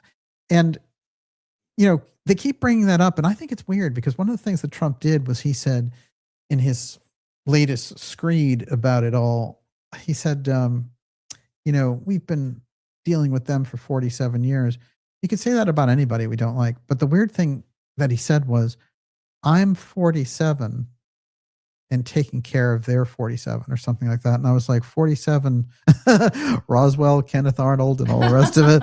That's where I was going. Okay. Eric Burleson. Eric Burleson's very, very odd congressman out of Missouri. And he's placed himself over and over again in the middle of religious talking points about the UFO file. And he just, like Anna Paulina Luna, he's like almost like a podcast personality, but he's a congressman.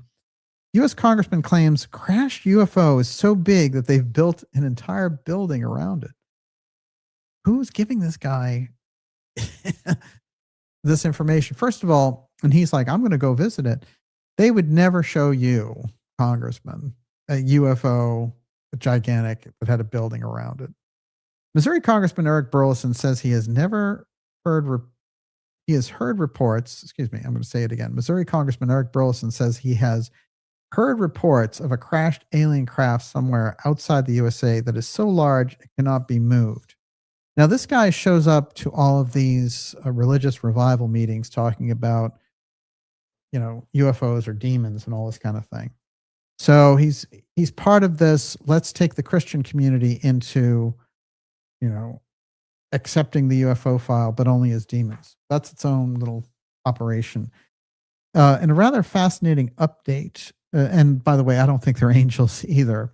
I'm going to read you something about some of their technical aspects that'll let you know most UFOs, you're dealing with a technical thing in there, neither angel nor demon. Representative Eric Burleson has disclosed that a new government organization has been established to investigate unidentified anomalous phenomena operating at a level above the Pentagon's All-Domain Anomaly Resolution Office, ARROW, we classically know was set up by Rubio and Kirsten Gillibrand to be a UFO defense office. That first version has failed, but he's saying there's another group that's above them. Well, they're not on the books. So who are they? What's going on there? It's like the National Reconnaissance Office. They controlled the skies for 30 years. The public didn't even know about it. Someone in that government is operating a UFO defense office, but it's not on the books. This is a crucial aspect. That whole, even the bubble-headed type on the UFO side should be going after this in a more focused fashion. What is the name? What is the arm of the government that is managing the UFO file that we don't hear about in public, but is an actual government agency, the way that the NRO was? And the NRO started in 1962. First reports of it, things surfaced about it. It was like a weird myth, street legend.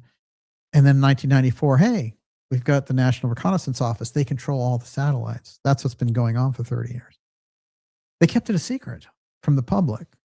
Who's controlling then the UFO file? This is the thing I think that we could get to that could be absolutely fascinating and open a lot of eyes. Okay. Hollywood. She's a Hollywood star. Hollywood's come a-calling for you. UFOs, you are movie stars now. You're movie stars. Aliens, ETs, and all the rest of it. There's an incredible thing going on. First of all, catch this fastball from Steven Spielberg. Steven Spielberg says he's developing a kick-ass Western movie and got excited when Obama said aliens are real. This is so great for Disclosure Day, which is his movie coming out in June 12th, right? Weird movie. You saw the trailer recently yourself. Terrible. Yeah. Awful. Yeah. Dated. Awful. What did you think? I couldn't believe how bad it was. Yeah. Actually, it just, it seemed it's very stiff and boring like, and unnatural. Yeah. And, like unimpressive. It's like right down the middle, vanilla. Well, maybe it would be in 1985 or 90, it would be impressive. It just seems so incredibly slow and dated. Did you hear that, Steven? Doesn't like your trailer. Look, he came out at South by Southwest over in Austin, which is a trade show I used to go to, and all these magical things happen there. Media personalities show up and all the rest. But, he gave this thing. He was like, well, actually, all of these incredible things like the New York Times article about UFOs and all these incredible things like the congressional hearings and all the counterintelligence people. And I thought, wow, I'm going to do my own movie of this. And he said, all those wonderful documentaries and movies since 2018. Let me tell you something, Stephen. You put out a movie in 1977 called Close Encounters of the Third Kind. That was its own version of Disclosure, E.T. You've done this before, long before 2018. So they're having you stick to that ridiculous timeline as well. But this is not just Spielberg, of course. Steven Spielberg says he's excited. Obama said aliens are real. This is so great. It's the same thing, right? Hollywood Reporter. Hollywood is suddenly taking UFOs seriously with rival disclosure projects in the works. A historically anchored Roswell movie is coming, while filmmakers ranging from Steven Spielberg to Joseph Kosinski tout upcoming UAP-themed titles.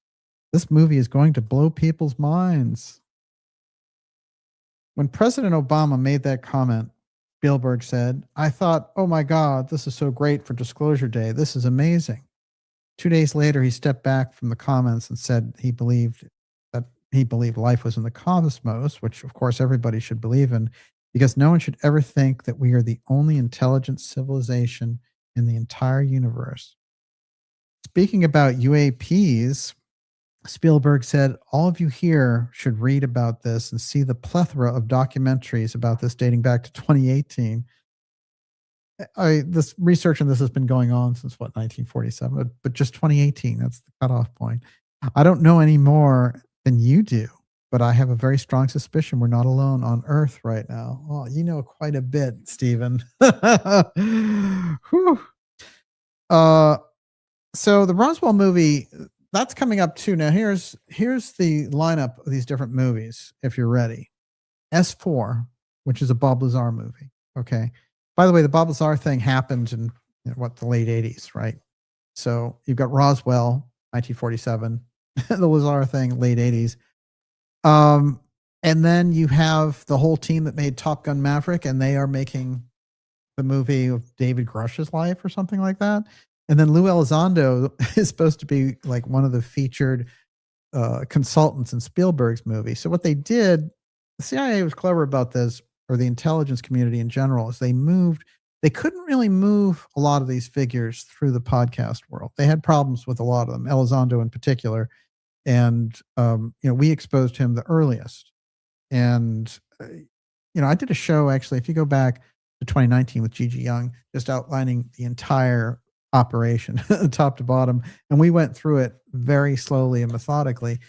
And, but so many of those people, that they rolled out there, Jake so-and-so who loves the egg and all that stuff, they were trying these different experiments out, and they were like, oh, I was psionic and I was bionic and everything else.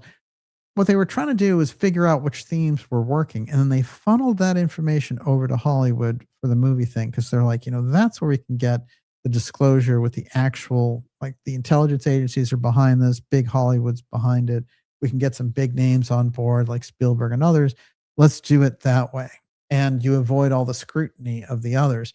And not that there was that much scrutiny anyway, but after, 5 or 6 years of lying barefaced on Fox News, CNN, and every UFO podcast, Joe Rogan and everything else, they were just sitting there lying their faces off. And even those people got sick of it, being like, well, you haven't produced any evidence of anything. What are you talking about? You're not even a whistleblower.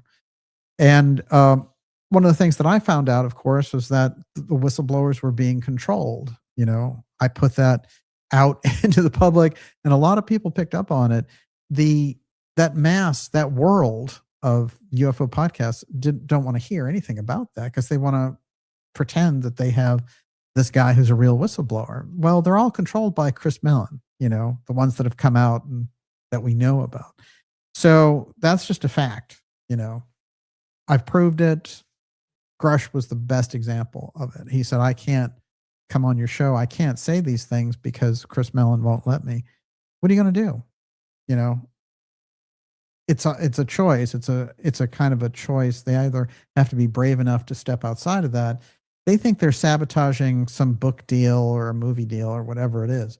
So that has nothing to do with the truth. That's just, it's their version of what they should do in life to fit in to this thing. But it has nothing to do with reality. Okay, a couple of other things from this Hollywood Reporter article. Catch this.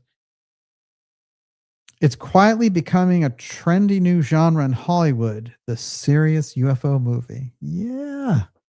An invasion of projects across the narrative and documentary space are exploring the topic of unidentified aerial phenomena, including prestige films from Steven Spielberg and Top Gun Maverick director Joseph Kosinski. That's pretty incredible. To get the Top Gun guy is remarkable. While movies about spacecraft and aliens are old as filmmaking, this wave is heavily influenced by recent real-world events and perhaps unprecedented levels of media, lawmaker, and public interest in videos and discussions of UFOs which has included congressional hearings, the emergence of government whistleblowers, and the release of much debated Navy footage of objects that claim to defy the laws of physics. So they're just playing into this whole thing. But they are bringing out in very short order a number of projects. Roswell, Day of Disclosure, S4, and the Top Gun movie. I don't know what that's called, but it should be called. And the new X-Files. Oh, right, the new X-Files, exactly. Black X-Files. They changed the characters to be black, right? Because they have to do that on TV now. But it doesn't bother me, but it's humorous. It's more of the like, hey, cultural appropriation. Are they actually playing the same characters? Yes. Really? Yeah. Why not just create new characters? It's Black Mulder and take Black over? Scully. I love it. One last thing in here. Roswell no longer feels like folklore. It feels like unfinished business. And then they're like, heavy hitters from the podcast world are weighing in. So Hollywood Reporter is doing that crisscross. So what they've done is they've taken the UFO file, they ran it through the CIA mix, and then they ballooned it out into this kind of false independent media version of it in the podcast world. People got a little bit sick of that.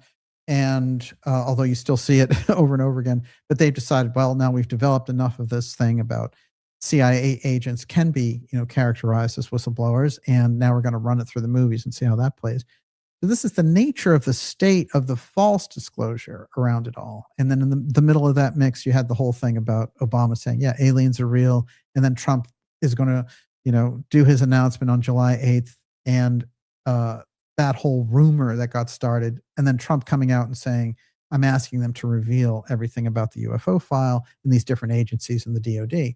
So that's remarkable. That whole trend of things is remarkable. But you're coming face to face with the fact that the deep state has controlled the UFO file in this whole period of time, and it's still outside of the reach of the executive branch. And this is the nature of the battle that took place in the Kennedy administration, and I've tracked it through a number of different administrations. We've put it on the record. The question is, when you arrive at a period like this, what they're going to do is come on like gangbusters and say, oh, it's so great. We have disclosure. It's so great. But it's going to be CIA disclosure. So that ain't so great. So you're going to have to get to the real hardcore root of the thing, or you're just dealing with more psychological operations, which is the deep state taking over, and astroturfing a very important research aim of the independent research community around, people and their long histories and intergenerational histories dealing with the UFO file. And the whole government aspect that they've kept hidden for those 80 years, you're never going to get to see it. They're going to give you a tailored version that allows them to show, why they need this defense thing, because you've got a UFO problem. That's a threat. And that threat means billions and billions of dollars for the defense contractors through UFO defense committees. And it allows Northcom to become Americom and deal with the UFO threat and build the UFO Golden Dome, which is Star Wars 2. That's where things are heading. And this is what we've come to from that original clash around the UFO file that took place with the assassination of President Kennedy. And with that, Miss Olivia, you're up in your questions. Okay, so Ryan Lynn says, how does Steven Spielberg really know there are UFOs? He's been read in. Well, he doesn't say that he does. So he has plausible deniability. Oh, I only know as much as the public knows. But like Kubrick and others, he's known to have been, Spielberg was very close with Reagan. He showed E.T. at the White House. And Reagan very famously said, everyone in this room knows that this movie is nonfiction. So he's just been in that milieu. And when you're in that Hollywood milieu, they're part of that inner sanctum, that inner group. So he may have a genuine interest in UFOs. I wouldn't even doubt it, but he would be used to dangle this thing. And they could also feed a lot of these people what they want to hear. That's part of the problem. I think, with all of this. And when you get around, see, the CIA right now is trying to get you to accept a ground war in Iran that they set up after they set up the Ukraine war. And they have a long history of getting the United States into covert wars that become overt wars. And they have a long history of going far, far outside of constitutional bounds of law and order. The Central Intelligence Agency has never been stopped.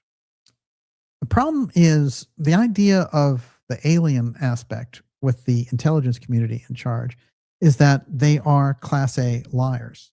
Counterintelligence is, I know how to diffuse and I know how to confuse an enemy because I tell them a false story. And when I tell them that false story, I've given them something that they believe in, and that provides defense for the United States. That's a counterintelligence operation. But when you're that good a liar, and the people who pull the strings in the background, like the X-Protect type groups around the UFO file, they want to maintain that secrecy while pretending to let you in on it. And they're going to cash in on it by allowing certain aspects, no question, to come out before the public. And it's going to be an incredible display. As that science advisor to the Trump administration said, we have weapons that defy time and space. I don't doubt it for a minute. Yes. What do you got? If that's true, then why would we need ground troops? Just roll out the exotic tech. Well, no, I mean, you don't want to do it unless, for a number of reasons. And for example, if you roll it out, it can be imitated immediately. So if you read the explanations by military people about, why they've kept the UFO file and why they wouldn't want to release it, it would be because your enemies adopt all of your own research. The thing is, because there's no world unity, and we're still at war on different levels with the Russians, and, the deep state still wants to get Russia. And, Russia still has their own aims and objectives. None of these groups are thinking on a higher level. This is the problem. Sometimes when people have said, well, China, could have a better rule of the world than the United States, try being a dissident in China. They'll torture you. So there's the people in China are great, but the government are the same power grasping type. So the United States has an opportunity and an obligation to show the world that, we're based around these fundamental principles as a republic, and that we don't engage in that type of lawlessness that you see a lot of these countries doing. So, but to get back to the question, you wouldn't want to do it just haphazardly, because the other groups would pick up, aha, that's what the technology is that they have. But you can say it. You can make them nervous by saying it, but you don't show it. Yes. Ray Nabosny, what about rods of God? Yeah, we all know classically, about 6 months ago, I did an episode on rods of God, and it was taken down immediately. And rods of God it's a rumored technology, but I can tell you that we have that technology. And the way that they operate, they're kind of like mini nukes, but they can do this entire huge devastation. One of the things we brought out in an episode, now it's the summer of 2024, which is the whole Ripple technology revelation about what was going on during the Kennedy administration, where they found out a way to do nuclear bombing without the fallout, which is dramatic thing, and may have been part of what was going on with President Kennedy and Lloyd Berkner in the unspoken speech. Now, remember that President Kennedy was going to meet Lloyd Berkner. He was on his way to the Trade Mart to give this incredible speech. And, we have to kind of get our heads wrapped around this. I did a documentary on it, and that is JFK, The Final Speech. And it's on this channel. It says it better than I could here, but fundamentally, the idea is there was an announcement that was going to be made by Kennedy. So when he gets assassinated, he's actually in the process of going to the Trade Mart. What's he going to the Trade Mart for? He's going to meet UFO physicist Lloyd Berkner. and he's handing him a flag from the White House that's being flown in by an Air Force One helicopter. He's going to hand him the flag and deliver the speech. When Kennedy dies, Lloyd Berkner writes to his students there at the Science Center at UT Dallas and says, President Kennedy, terrible tragedy of his death, he was going to give a speech which was going to have international implications that were staggering. So something major was going on there. This was, part of the whole buildup against Kennedy was there were disclosures coming out of him. Was that UFO disclosure? It might have been an opening by suggesting advanced technology having to do with space. It might have been the first opening. It might have been, again, him going around.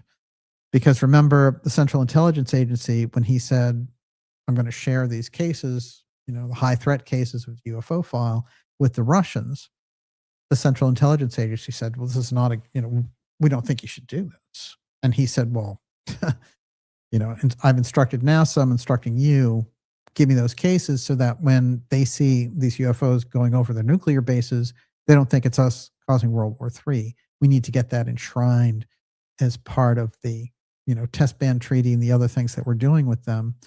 And the group that was inside operating, that came out of Paperclip, and the really hardcore space scientists and the people who were controlling NASA at the time, the X-Protect group was controlling their activities. And so they wanted war in space, or war from space, control from space. And they didn't want to share the UFO file with the Russians. And so that's where you get the assassination. That's where they stepped outside, and as Peter Dale Scott says, created the first deep state revolt against the presidency. You see, the deep state had operated on a number of different levels to create these different ops and things, but they had not gone against the White House previous to this. This is a whole different level. That is the deep state taking over the public state. And that's where we found ourselves. Miss Olivia, before you go any further, this is the Dark Journalist Show. It's X-Series 218, UFO File Deep State, the final showdown. The timeline I've laid out here, 1963 to 2026. We've talked about some of the modern players around this, like the tech bro billionaire Peter Thiel types and the Chris Mellon groups and the CIA, that whole rollout that they're doing now. But we've hearkened back also to this other era of the major clash that took place in the government, which was during the Kennedy administration. If we can bear those two things in mind and look at that arc of history, we get some idea of what's going on in the background. My own personal point of view on this is when you see the activity getting heightened around the UFO file, and then you have the continuity of government consolidation of True Northcom, both North and South America. Something is for sure going on. We're taking your questions here. I want to remind you also, if you're new here, to go to the darkjournalist.com website and sign up for our newsletter. That is a free newsletter, but it keeps us in touch through the magnificent censorship that we've been seeing around these programs, and it'll let you know about the incredible events, docuseries, X-series shows, and remarkable interviews coming up just for you. And as well, the docuseries Craze in the Hot Zone, it's picked up a whole lot of new momentum since we found this incredible Epstein Maxwell document talking about them making a deal with Cuba to try to go down and get their hands on the Cuban Atlantis ruins. It's validated a lot of our work, but we have a lot more to do. That's why a whole different part 2 of that Craze in the Hot Zone is coming up. Yes. David Termina, DJ, what do you make of JD Vance being being majorly in a company called True Anomaly? They make an attack vehicle for space called Victus Haze.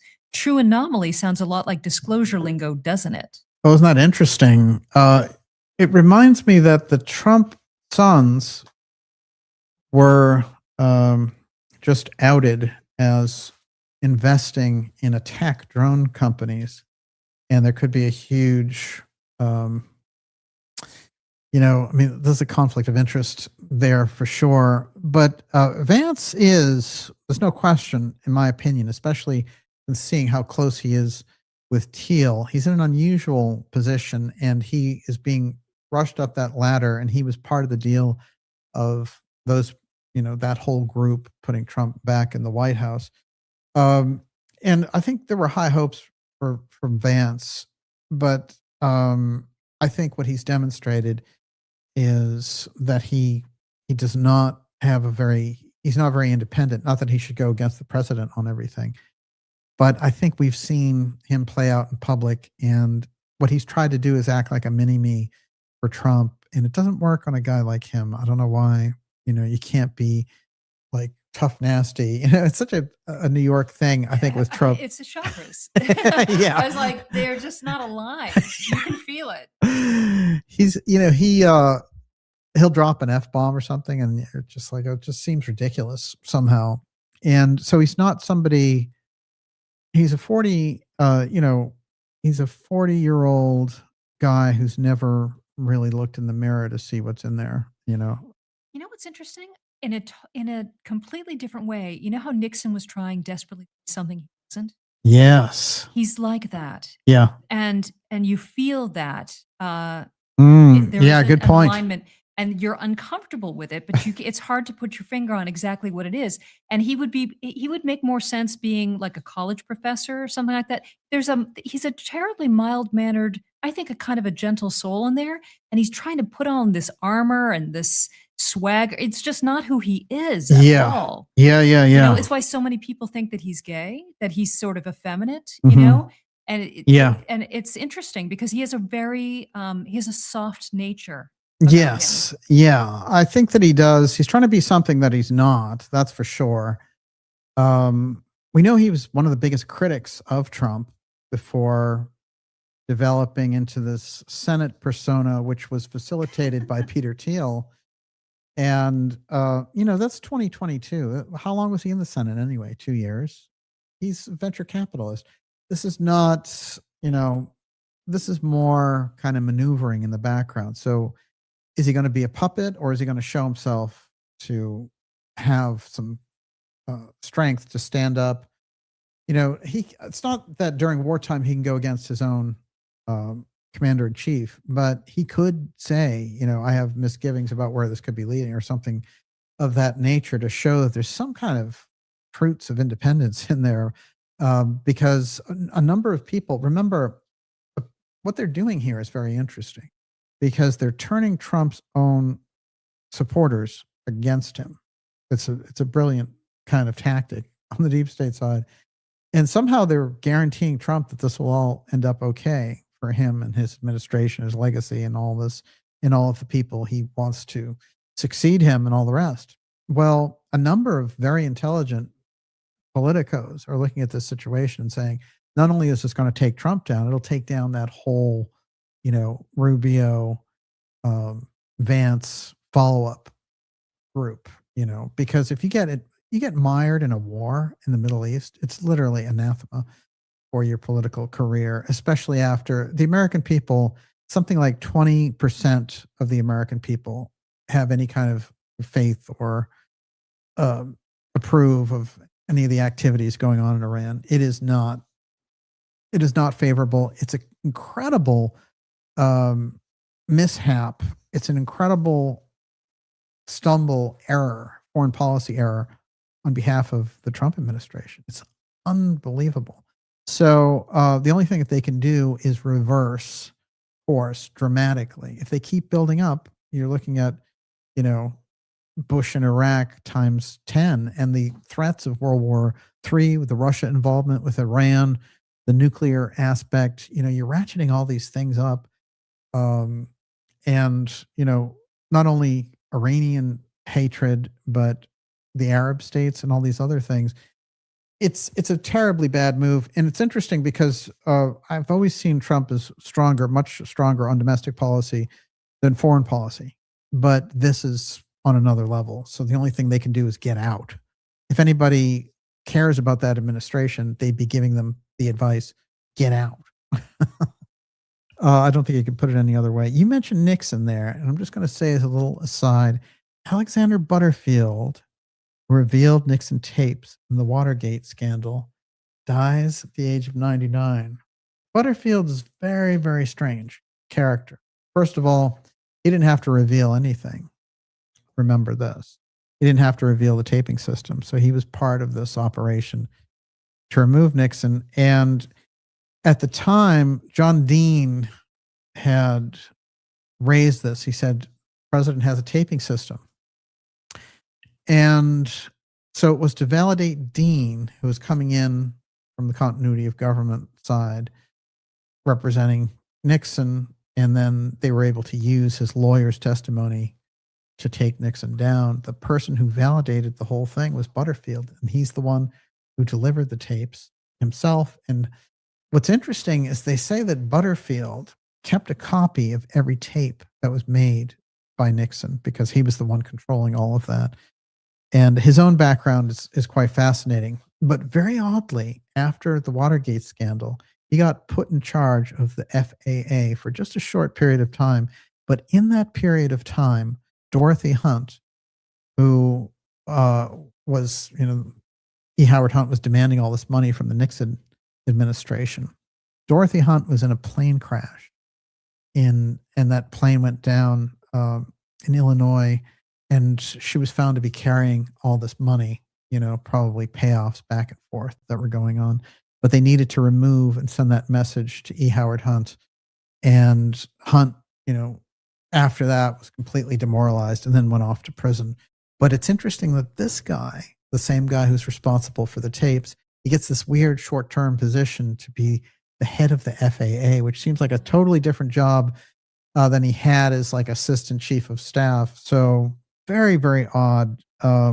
Butterfield also, he's in that strange milieu of the deep state. And there's a whole Interpol connection. I actually did an episode on it, but I might revisit some of that. Yes. What do you got? What year was the crash? It was right after Watergate. So I'd say 73. Mm-hmm. Yeah. And Dorothy Hunt, of course, I've talked with St. John Hunt, who was Hunt's son, and he's put out a lot about his mom and Howard Hunt. And of course, Howard Hunt is the one who was associated with as the paymaster in the JFK assassination. But he took Douglas Caddy aside, the Watergate lawyer, famously on this program, told me that he took him aside before he went to prison and said, as Caddy said, well, why did the CIA assassinate President Kennedy? And E. Howard Hunt said, Kennedy was going to give away our most potent, important national security secret to the Russians. And Caddy said, I don't believe it. Like, what secret? What could be that important? And Hunt looked at him and said, the UFO file, the alien presence. Alien threat? Yeah, the alien presence. Presence. Yes. Okay.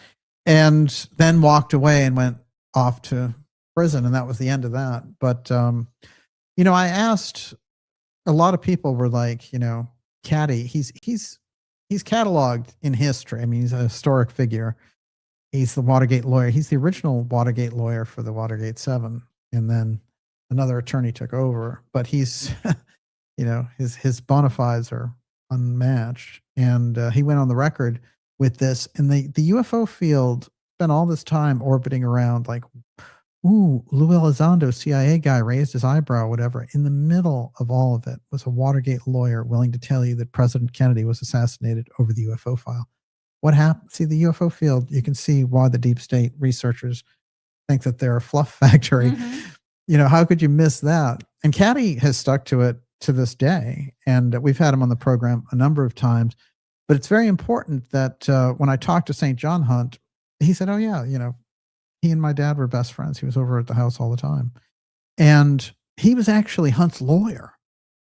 So, this was extraordinary. Of course, at the end of Hunt's life, he would go on to say that LBJ was behind the assassination using corrupt elements in the CIA. But basically, it was a CIA X-Protect operation, in my opinion. And they got the players to go along with it. After all, LBJ, he was set to go to prison. So, he would have played ball in any case. Yes. So a lot of people were asking, what is the name of the Rods of God episode? Did you do it? Is it out there? Oh, no. It got taken down, and I've talked about doing it again. I might do it with guests also, but yeah, this happened last summer, and it was bizarre. So, but it did not make it out of the gate, and it will be something. I'll probably put it together with a couple of guests as well and expand it even beyond what it was. That's usually the best way to do it. There was an episode I did with Joseph Farrell that got taken down. It was called Mars, the Big Lie. And it was fascinating because it was taken down for imitating a historical event. It's got some of the weirdest censorship in history. So a few months later, we were like, it got taken down. We're going to do it again, but we'll do it live. We'll do it live. And Bill O'Reilly style. And it went great. It's great. I think it was one of the best episodes we ever did. But this is the nature of the thing. But trust me, I've been working on verifying certain aspects of the Rods of God thing. I'll also tell you something strange, which I've been working on a connection between the deaths of the scientists that we've been witnessing in the past few months. And I may have something major on that soon, but I can tell you that, in my opinion, the assassinations of Loureiro and the Caltech professor were not random. And the stories that we got in relation to them for sure don't hold up. Yes, Miss Olivia. Bruce Wayne, so why no major media coverage on the missing general? And Seeing Sight says maybe the general is on a UFO.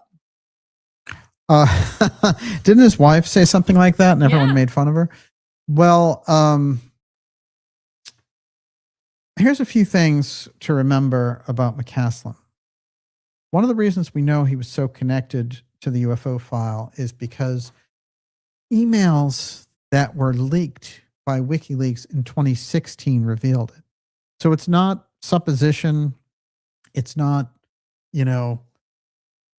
rumors. It's based on WikiLeaks releasing the emails between John Podesta and Tom DeLonge that were private. So McCasland, there's a history of DeLonge contacting McCasland. And I actually have the email that I'm going to read it. And I didn't get to read it last week. I'll do it this time. It's from DeLonge to Podesta. And he's speaking about General McCasland, and he mentioned he's a skeptic. He's not. I've been working with him for 4 months. I just got done giving him a 4-hour presentation on the entire project a few weeks ago. The light disclosure project. Trust me, the advice has already been happening on how to do all this. He just has to say that out loud. He's very, very aware, as he was in charge of all that stuff. When Roswell crashed, they shipped it to a laboratory at Wright-Patterson Air Force Base. General McCasland was in charge of that exact laboratory up to a couple of years ago. In fact, it was 2014. He not only knows what I'm trying to achieve, he helped assemble my advisory team. This is a guy right in the heart of the whole thing. He's a very important man. Now, that's a private email. It was never meant to come out. WikiLeaks, Julian Assange, before he went to prison, was releasing all this incredible stuff. McCasland is the commander.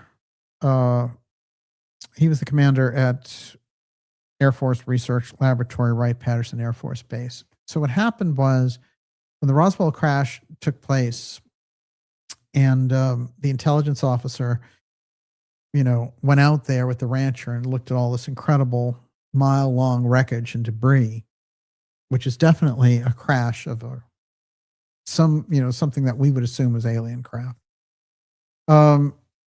It was massive, and the material itself wouldn't burn, it wouldn't bend. It was remarkable.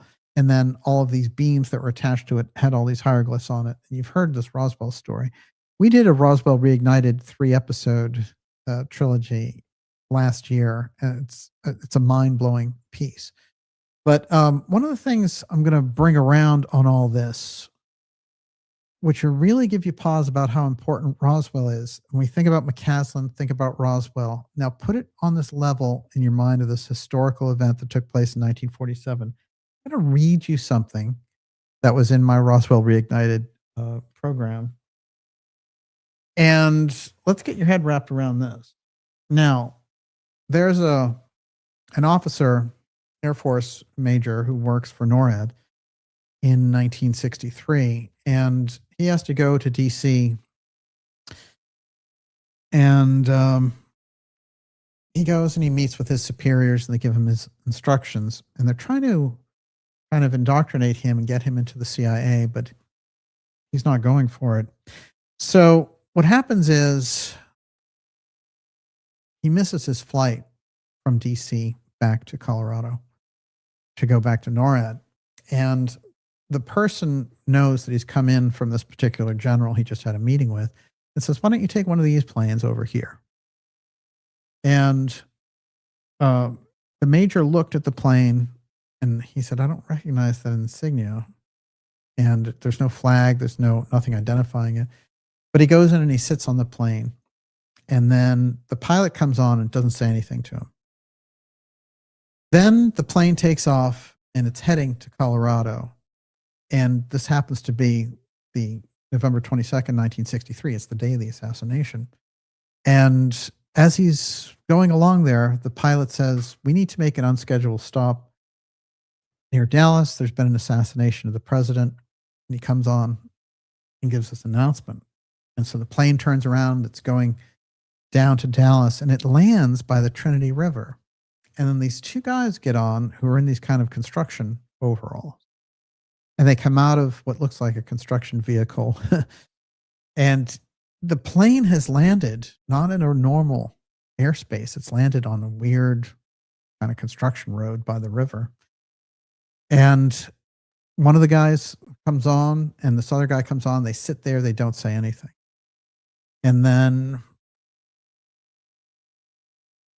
they're going along. And then it says, we're now going on to our next stop. Hang in there. So he goes through this whole thing, and then they touch down many hours later, and he doesn't know where he is. Those guys all get off without saying anything to him. I'm going to pick up the story that he has to say right here. And the guy's name was James Johnston. So, as I said, they didn't say a word to him or each other. They're just sitting there. The plane taxied a few yards, then turned. About 15 minutes after it set down, took off and headed northwest, the way it had landed. Obviously, Bob is the guy. Obviously, Bob thought they were following orders. They knew what they were doing and didn't have to explain anything to him. He was just hitching a ride. Besides, there was no doubt that they were upset by the fact that the president had been shot. So was he. It wasn't a time to be bothering strangers asking questions. The cockpit door opened, and the two crewmen came barreling down the aisle. The two passengers followed, without a word or without a look at him. They rushed past him to the door of the plane. He watched them disappear into the darkness of the seemingly deserted base. This guy's credentials were all bona fide and confirmed. Were they coming back to go on to Denver, where he was heading? He wasn't sure what was going on. Why were they in such a rush? Where were they? Bob sat there for a few moments. Oh, his name is Bob Vincent, and the writer is James Johnston, trying to make sense of the strangest flight of his life. Then he decided he'd better get some answers. He descended from the plane and stood alone on the runway, the darkness closing in around him. Even though it was only about 6:30 in the evening, the place was deserted. The only light came from a building across the runway. As he walked toward it, inside, he found an air policeman behind a counter. Not another soul was in sight. Now, he's getting off the plane. Remember, he's picked it up in DC. It was going to Colorado. It turned around. It picked up some weird passengers there during the assassination in Trinity River. And now it's moving on to its next destination. They get off the plane. They don't say anything to him.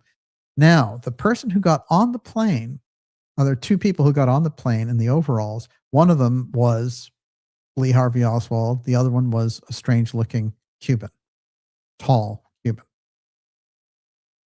This is the weird thing. there's an Oswald double who gets on this plane. Or was it Oswald? We'll find out.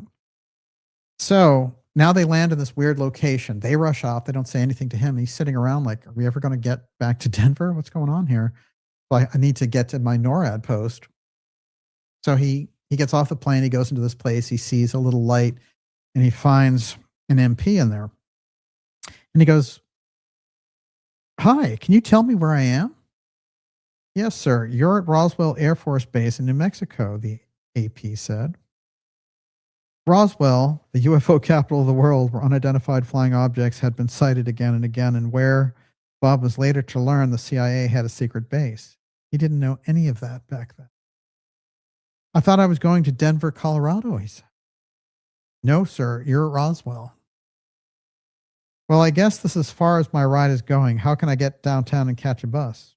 You can't go anywhere right now. Why? What's the matter? This base is under full alert and nobody can leave or enter. But we just landed. Well, I don't know anything about that, but you can't just leave until the alert is lifted. Right after the assassination, of course, all these bases were on lockdown. And on the story goes. But the thrust of it is, not only does this guy see an Oswald double get on the plane and they evacuate the plane, but the place that it lands is Roswell, New Mexico. That's the Air Force base that it lands at. So you have to understand the secrecy of that. If they were doing the operation and they used the kind of disposable Oswald and they had the double there waiting, he's the one who snuck out the back of the theater. There are many accounts of that. And then he turns up at Trinity River. This weird X-Protect plane lands on this construction road on Trinity River. The Oswald double and this Cuban get in, and then the plane goes off to Roswell. I mean, you have to understand the nature of what Roswell plays in the middle of all that. So the kind of base that it is and the type of base of operations it became. Then we start to understand, I think, what we're dealing with a little bit better. But it is stories like that that help us to understand just what kind of a nature of that secret system and how it's operational and how it's not even operating with a regular, plane insignia that somebody in NORAD who's very familiar with all the military insignias. So, they say that as an early precursor to the Janet Airlines and the whole story around Area 51. No question, we're in very, very strange territory. Yes, Ms. Okay, Olivia. I'm going to bundle all these about the general. Okay. So, S.V. Harkin, McCasland spoke out about the Christian nationalism in the military and the separation of church and state, and that the Iran war was being fought as a holy war by the U.S. military. So, keeping that in mind, is his going missing a form of punishment and a warning to others? Interesting. Okay. Blue Man says law enforcement confirmed that they are deploying undisclosed, quote, advanced technologies, unquote, during the search, though they have not found any evidence of foul play yet. Jessica Rodriguez, could the general have been taken to the moon base or Mars underground civilization? I'm asking, what about Dulcie? Yeah. Possibly. Yeah. And Kontiki Man, maybe General McCasland was promoted to the non-terrestrial officers list as Gary McKinnon described it. Well, here's the thing. This is somebody in their mid-60s, long history, was retired. And no, I don't think that they needed to kind of give him a missing persons thing in order to get him to work in another program. They could have just unretired him. So here's some of the story that's come out. I have a statement to read from the Sheriff's Department, latest updates. But a couple of things I want to mention is that now there's a story of the workman. There was a workman who was there. And so as it goes, the wife was there, the workman was there at 10 o'clock. The wife goes to the store and she's doing her thing, comes back an hour later. Both the workman and the general are gone. And along with them being gone, it looks like he's left his phone, 1, his glasses, 2, and his wallet behind. So he's not planning on going anywhere if he's leaving all that stuff there, especially your phone. The other thing that I want to make clear is that there are protocols for generals who've been in high positions like that, and you don't let them fall into the hands of potential enemies. And it's a kind of a secret service type situation. Not, might not be as cumbersome as that, but there's no way that somebody can just disappear like that. They have eyeballs on them, they're the eye in the sky. And then they came out with this announcement recently that all the Ring cameras, we want everyone to study their Ring cameras to see anything. Well, what about his Ring camera? There's nothing there, So what happened to this guy? He was very skillfully removed. There's no question about that. And this is the nature of that entire scenario. The sheriff put out a statement, and it's pretty straight ahead that, basically they have no idea what happened to him. Now, one of the things I will say is they figured out the shirt that he was wearing, and this is what he would be. He'd be seen in that. This is the same gear that he was wearing on that day. So, it looks to me as each day goes by and we don't find out anything about him, it just seems like he was taken. And he was, obviously a very high price, a high value, shall I say, target for the amount of information that he had. And he also, like many of these people, could have stumbled into something that they didn't trust him with. The only reason, and I don't want to speculate too much, but one thing I would say is the fact that the announcement came out about all of these different groups should get up their UFO information from the Defense Department that Trump put out, and then he disappears right afterwards. I think the timing is kind of incredible, regardless of how you look at it. And I don't think that there's really a whole lot of answers right now, but I think that one thing that's for certain is it looks very much like it's related to the Roswell information and knowledge that he would have. And if he ran that lab where they had that information, now look, the Roswell incident happens in 47. They've been working over 60 years on that material. Can you imagine the things that they were able to do with it? And the idea is that Wright-Patterson is definitely ground zero for all of it. There's that famous exchange between Senator Goldwater and our friend Curtis LeMay. And somebody in the Army has said to him, and the Air Force has said to Goldwater, I was trying to get some information on Wright-Patterson, and they've just been insane, like they're acting crazy.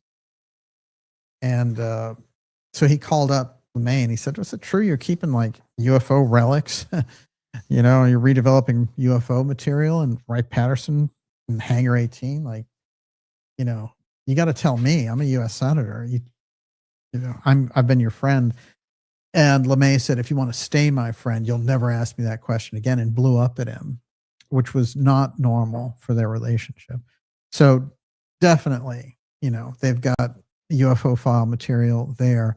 So this is the nature of that system. It's completely secret. And the groups that control it, the X-Protect group, this is just the types of activities that they engage in. So I hope he is found safe and sound, but it doesn't sound very good.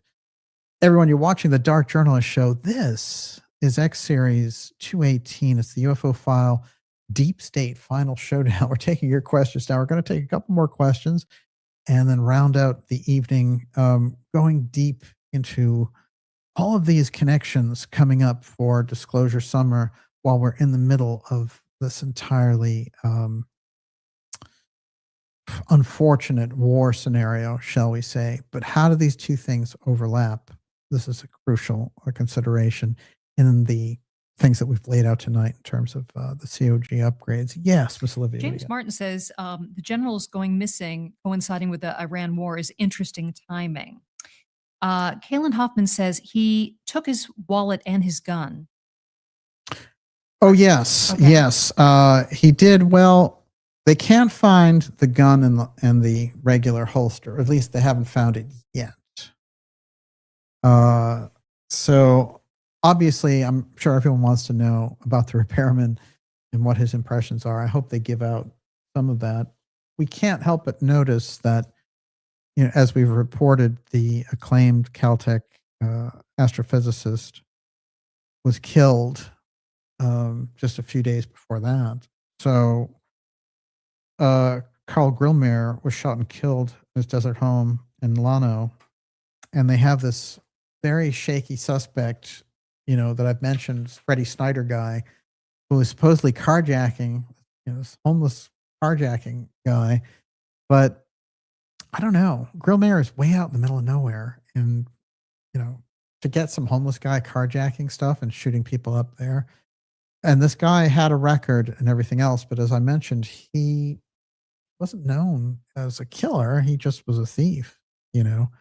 So that to me looks very much, it's part of this pattern of the Lorero pattern, and McCasland seems to be another bookend for this, you know. So I've talked about this in the patterns that take place, and it's happened with the holistic doctors, it's happened with financiers, and it's happened with different researchers, it's happened with witnesses in relation to assassinations and things of this nature. So, and, you know, it goes all the way back to the Kennedy assassination with all the witnesses to the Warren Commission getting bumped off very unusual circumstances right away.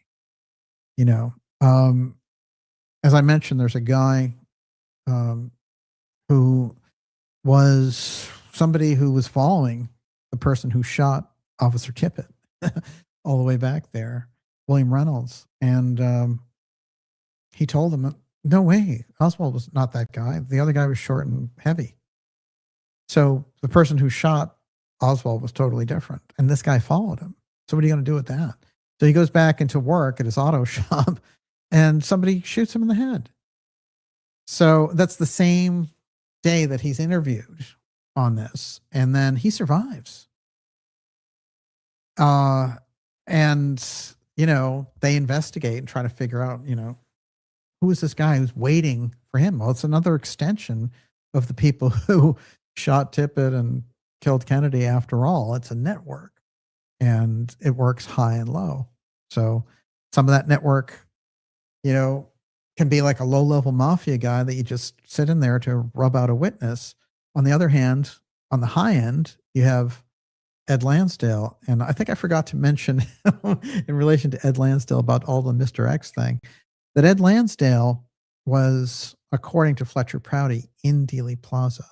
And this is the weirdness. He sends Prouty off to the South Pole. He sends him to Antarctica so that Prouty can't do any of the security arrangements for the president's trip. Then he quits the government. He resigns his post. He retires. Then he's seen in photographs in Dealey Plaza on the day of the assassination. And Prouty, you know, realized, you know, when he spoke about it later, he said, oh, he was working. That's what he was, you know, this is what he was good at, right? Government overthrow. So Lansdale, who'd been a part of what we were doing around the world, overthrowing governments, was then recruited by that same system to be in Dealey Plaza to help overthrow this one.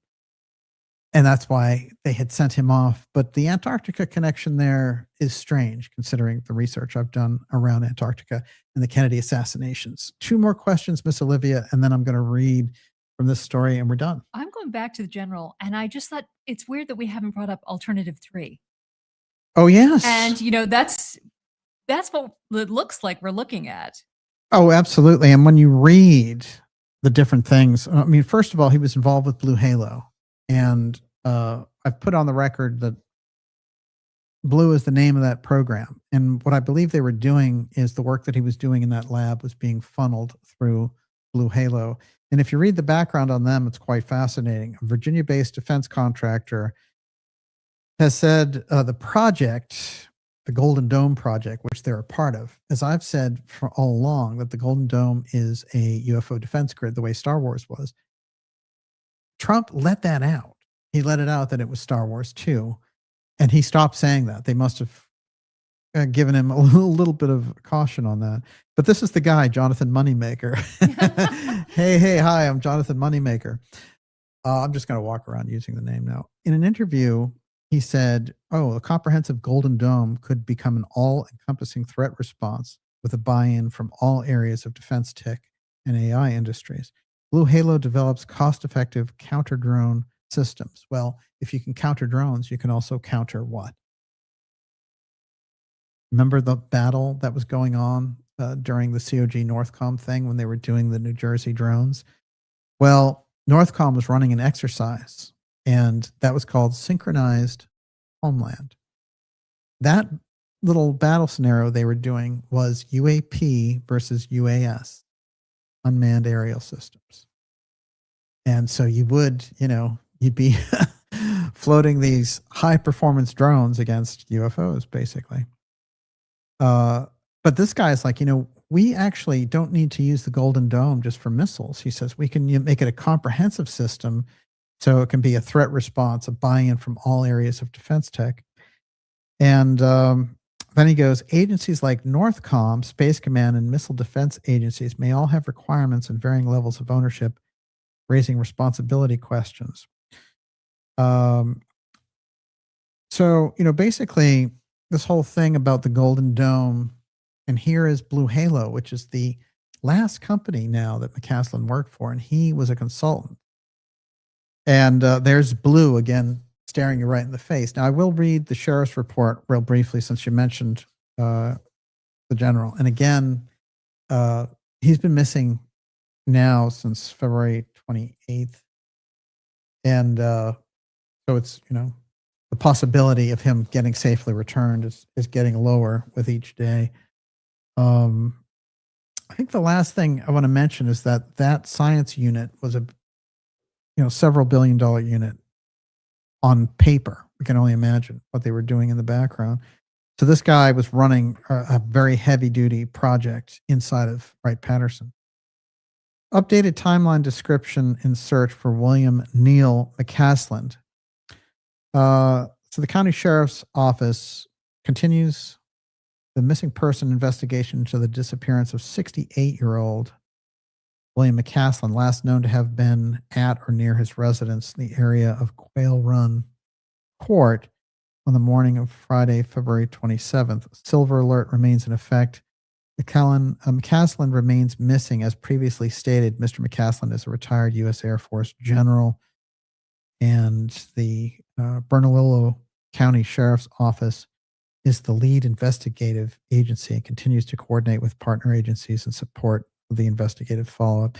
Because of his duties and because of his connection to sensitivity, very sensitive installations, you definitely have military groups and military intelligence groups searching. So the sheriff's office thinking they're the lead is kind of hilarious. You have never said it outright, but you've kind of alluded to the idea that there are tracking devices on someone that not just in someone's phone that you can leave behind, but possibly implanted. Absolutely. Okay. Yeah. Excellent point. When you have someone who's working on that level of sensitive information in a compartmentalized fashion, if they get grabbed, they can tell certain things. And they might not be able to tell the whole thing, that they can tell enough of it, especially in that position. And think about DeLong's comments about his level of expertise and things. I don't think that he's lying to Podesta there. I think that McCasland was very, very deep in the redevelopment of the Roswell material. And so therefore, there are protocols. You don't let a guy, nobody can just grab a guy like that. They have all kinds of protocols, and they have protocols that go beyond what we know publicly. And of course, injecting someone with a tracking device, keeping a tracking device on them so you know where they are at all times, is part of a protocol. It's not the only protocol, but there's all kinds of things that they do to keep a watch on this. And they would know, for example, if somebody had grabbed him, because if an enemy government grabs him or a terrorist organization and he knows about the UFO file, no way, absolutely not. Well, what do you got? Interesting. Gavin Hinz says Stargate universe plot reveals the smart math genius was playing Halo. This is and then ardently great. This is like Stargate. Abducting General Hammond from Cheyenne Mountain. I get, it's that stuff is predictive programming. Yeah, it makes you wonder. Well, they said here it's 2 weeks since his disappearance, so that is,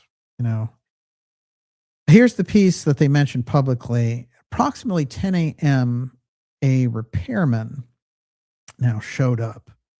This interests me a great deal. Repairman was at the residence and interacted with McCasland. At approximately 11:10 a.m., Mrs. McCasland left the home for a medical appointment. At 12:04 p.m., she returned home and McCasland was not there. His phone, prescription glasses, and wearable devices were located at the residence. He wouldn't leave. No, but I have clients with wearable devices. Yeah. Can't stand. They never take them off. Wow. Yeah. They've identified items believed to be unaccounted for from the residence. Investigators believe McCasland may have been wearing the shirt shown in the attached photo. The photo depicts McCasland wearing a light green long sleeve button-up outdoor shirt. Additional items believed to be missing, including his hiking boots, wallet, and a .38 caliber revolver with a leather holster. Investigators also located a gray U.S. Air Force sweatshirt approximately a mile east of the residence on Saturday, March 7th. The item was collected and processed. No blood was detected during initial processing. I wonder if the wife said, well, that's one of his or not, or if she didn't recognize it, it's probably not his. Additional analysis is pending. The sweatshirt has not been confirmed by family or friends to be associated with him. However, it prompted an additional targeted search effort in the area. The more the more I read about it, the creepier the feeling around it is, no question about it. And probably a lot of good intuitives in the audience probably know whether he's still among the living, shall we say. Yes. David Termina, DJ, isn't the K of Kona blue for Kirkland Air Force Base UFO incident because that placed McCasland at 2 UFO redevelopment sites? Absolutely. Excellent point. Yeah. And he does fit the profile of somebody who is not only part of the staff, but a very high level ranking officer in the heart directing the redevelopment material. So, if you're looking at these different things, that certainly makes sense. Now, in terms of Kona Blue, it's Kingman as the other one, and that is in Arizona, but Arizona and New Mexico, they're both right there. But this guy is deep in the heart of it. If he's right, Patterson and Kirtland. So yes, point well taken. Excellent point. Everyone will take the last couple of questions, and then I'm going to read this quote here. I wanted to mention this. This is a little side swing, but let's see. Let's see if it pans out. So, there was this amazing character.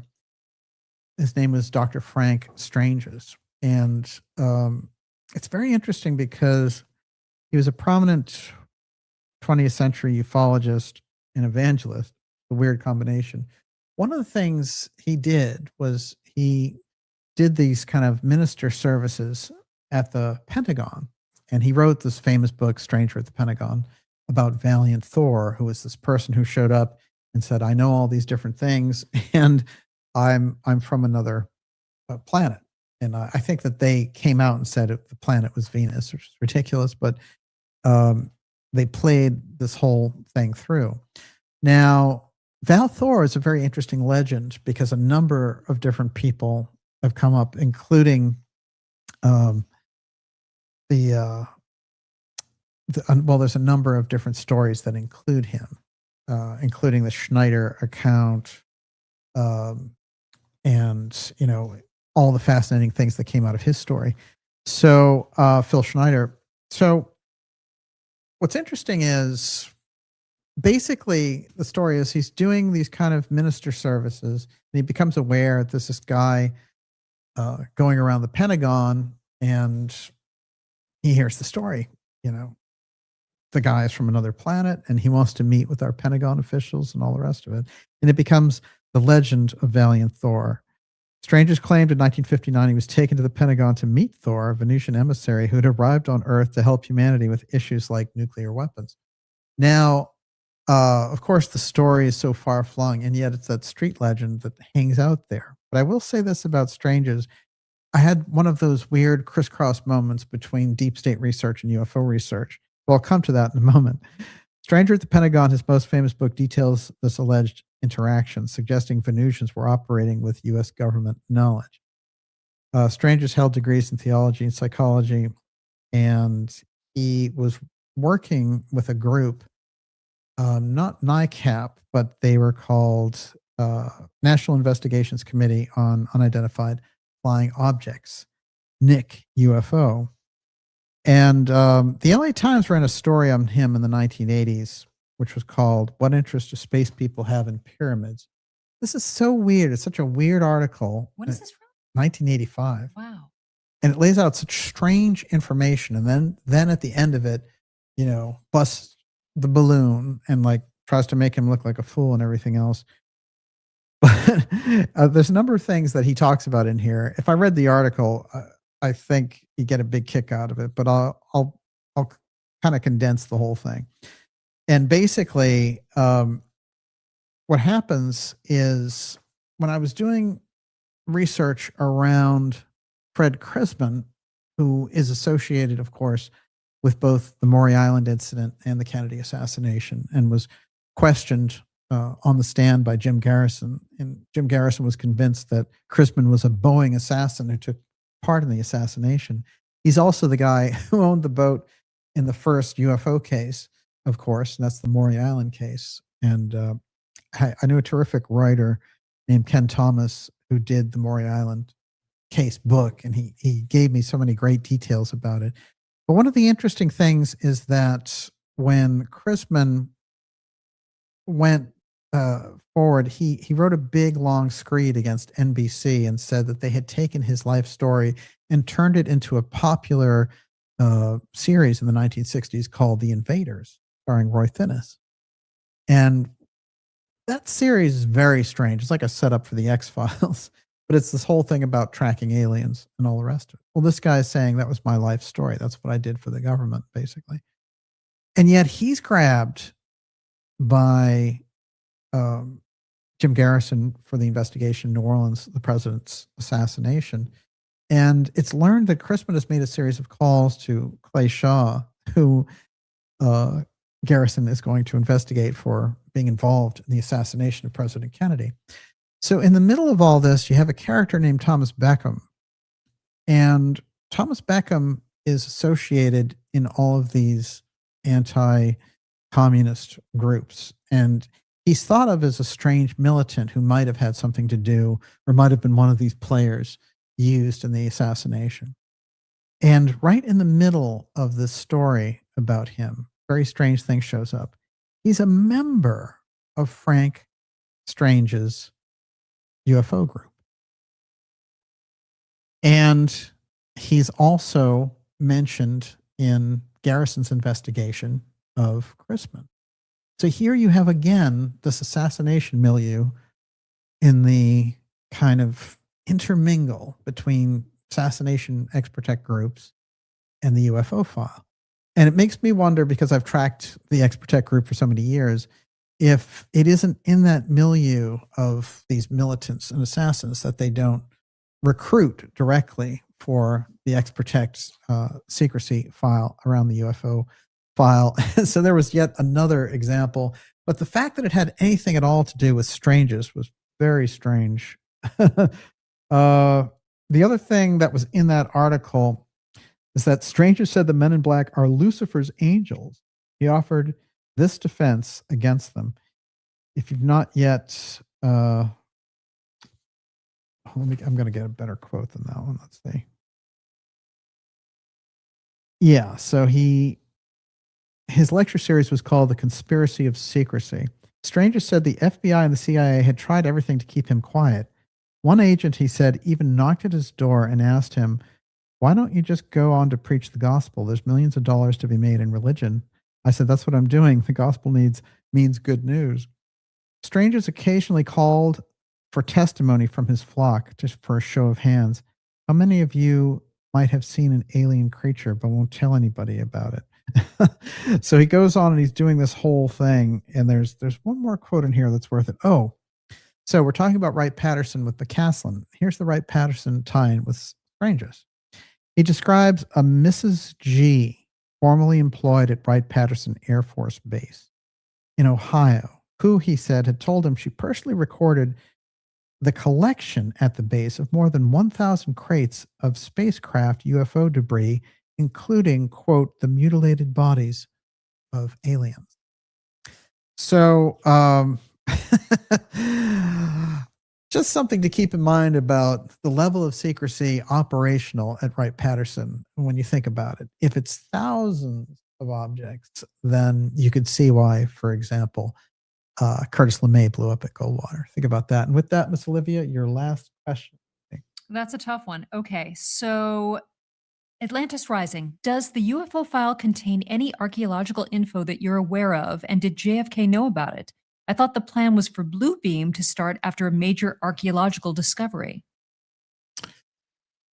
Well, Bluebeam is the street legend. And again, note Blue is in there. So Blue is the name of the really, truly secret, active UFO program.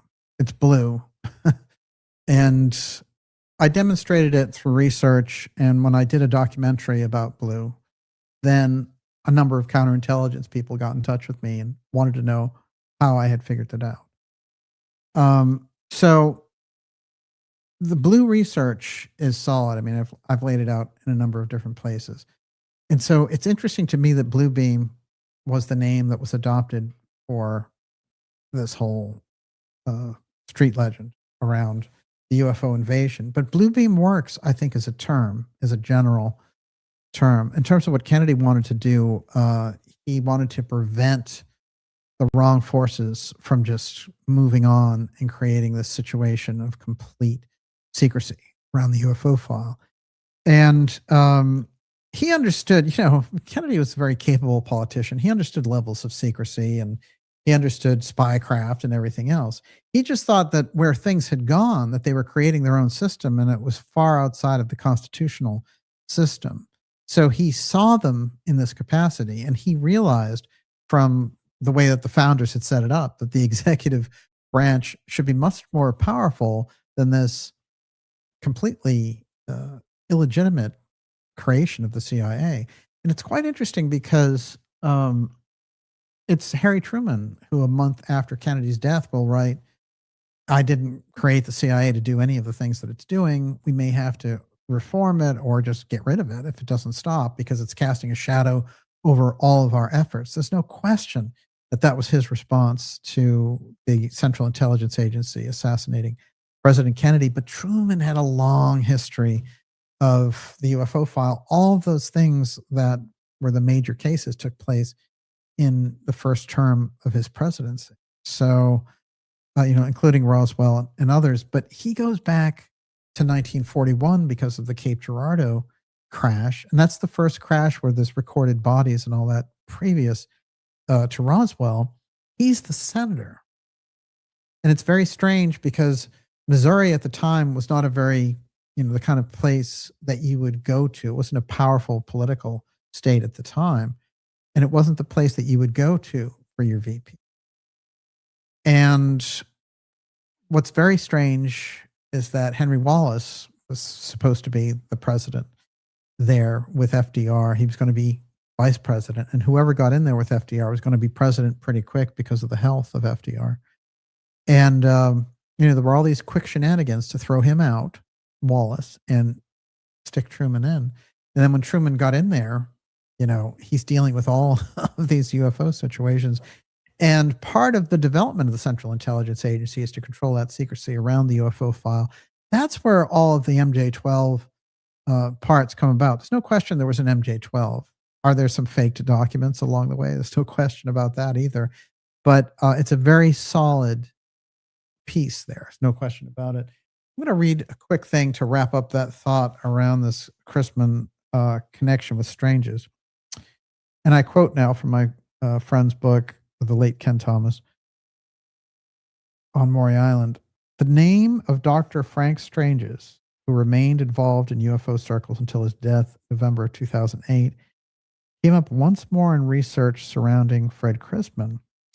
The director of NIC UFO, the National Investigators Committee on UFOs, Stranges was approached by an investigator and the famed Kennedy assassination researcher, Bernard Fensterwald. Well, Fensterwald was so well respected and brought out so many things, but he was actually a CIA lawyer.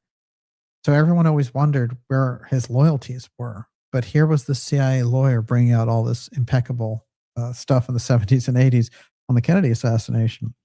So Stranges is approached by this, dynamite CIA lawyer, and he comes to him and says he'd received a leaflet from another noted author in the Kennedy field, Paris Flamand, that had Chrisman's business partner and a suspect in the anti-Castro milieu, according to Jim Garrison. The guy's name was Thomas Beckham, and he was listed on NIC UFO's board of directors. So he wasn't only a member, he was part of the board of directors. And this is quite remarkable. Again, if you're looking for direct UFO file connections around the assassination, this guy's the director, board of directors of NIC UFO. The investigator determined that Beckham met Stranges through Fred Chrisman. And in August 1993, there was the release of an interview transcript with Beckham where he affirmed that Chrisman managed his career and had introduced him to the UFO world. So, truth is stranger than fiction. Try to invent a guy like Chrisman and then have him connected with Stranges and this UFO group. And then you have this Beckham militant anti-communist guy, and somehow he's associated with the UFO file. And then Chrisman, who's also, put on the stand to answer questions about being a Boeing assassin on behalf of defense contractors to assassinate President Kennedy. Kind of remarkable piece that's in there. And you see how we can build on those things that have taken place where people have reached out and made those connections. I have no doubt that somebody like Garrison's investigation was squelched by the Central Intelligence Agency, but I don't think that the X-Protect group was too happy with him poking around and finding out that Oswald was saying that he was going to work at NASA, because in the heart of all this is deep aerospace. And we have to get our heads wrapped around that quick if we're going to understand it. And with that, Miss Olivia, your super chats are up. I'll do that in a second. I just wanted to read these comments. Yes. So Deep State You're Fired says, I am so grateful for you, DJ and Olivia, because no one can keep track of all these characters and names like the true journalist DJ is. And Jenny Jen says, my least favorite part about the show is when it ends for the night. That's so great. Sweet. Thank you. We're coming back with a fantastic show for you next week. So we're going to have a great time indeed. And we will, I'm keeping a big radar track out there for any information or stories about McCasland. And, it is a sad story on top of everything else. It's just very, very mysterious indeed. And with that, you're up. Ray Story, Wolfgang McCarthy, Thomas Ball, Eurythmy is Fun, John Carew, DTM, Dharma of Kenzie Janelle, I think, Amarillo Gunrunner, Solo N. Ra, John Meskers, Old Nosy, Amaretto Eyes, Sala, Rich Hall, Debbie McAdoo, Tantrika, Erica Swenson Elliott, Leo Roaring Ohm, B. Brax, and Nathan Allen. Thank you so much for your generous super chats. Wow, incredible. We really appreciate it. And to all our subscribers, we couldn't do what we do without you. And it's incredible to back us up and give us the support. that you have. I wanted to mention too that, I was thinking about songs that had UFOs in them. And I want you out there in the ideas room now to just spit out your favorite song that has UFOs in it, because there aren't that many, actually. I was trying to figure this out. Of course, Starman is what I'd lead off with, but yours was the Carpenters one. Yeah, calling Interplanetary. Interplanetary craft. That's a great one. And there's not that many, actually, oddly enough. I guess Eye in the Skies can be out there. And I'll do some shout outs while you're doing that. You got to go way back, they say. Whew. Let's see here. You got Mike Jones, and you've got Barto. It's great to see you out there. Fantastic. Boston album cover. Oh, yeah, that has a UFO on it. I mean, Ziggy Stardust, I suppose, right off the bat. You're going into deep alien territory. But I was thinking about it. It's odd, isn't it? Shouldn't there should be more. Should be tons more. Yeah, it's very strange. Loving the Alien. Yeah, that's true. That's a great one. Kontiki Man. Lucy in the Sky with Diamonds. That's pretty druggy. Yeah, that's pretty psychedelic. Great one. John Lennon always claimed it wasn't LSD, but I don't believe him. I don't believe him. And what's weird is the Beatles didn't believe him on a lot of things. And they visited Elvis in 1965. And it's really weird because, thank you, James Price.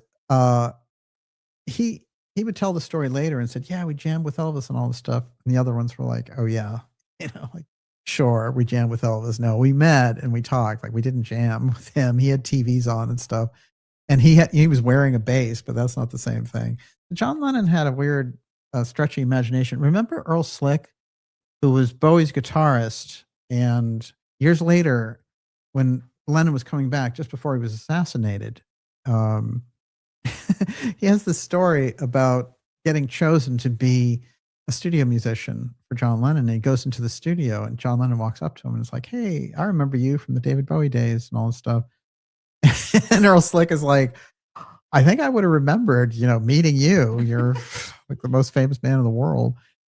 So yeah, Spiders from Mars. True. That was very edgy. I mean, somebody mentioned Purple People, Peter. Oh God, yeah. If it counts, it totally counts. It counts. Britney Spears has a song titled Alien. Pretty good. Najat, you're on it. That's it. His wife, witch. Interesting. Gonna have to explain that one to me. Listen, Beetle. I like this. Moni Sunshine. Everyone is doing kind of like the Haku version of the ideas room here tonight.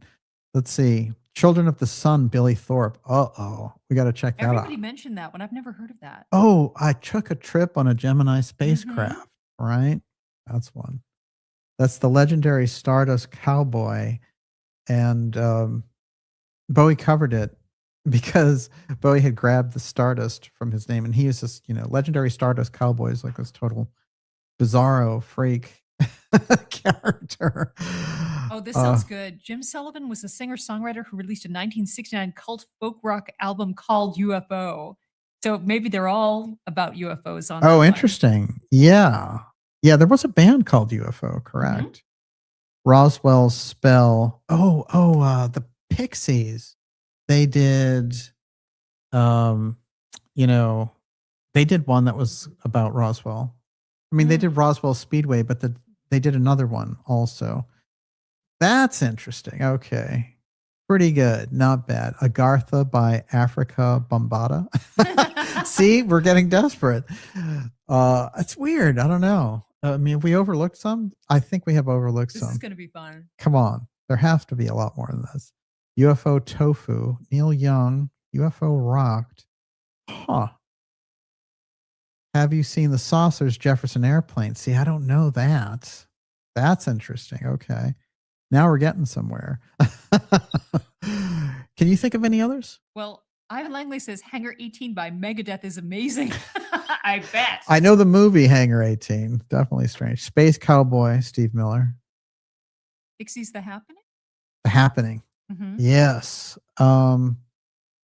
I guess basically, uh, all of the weird Enya stuff was spacey, but I don't think it actually mentioned space. Yeah, you'd think there'd be a lot Are more. there any Roxy?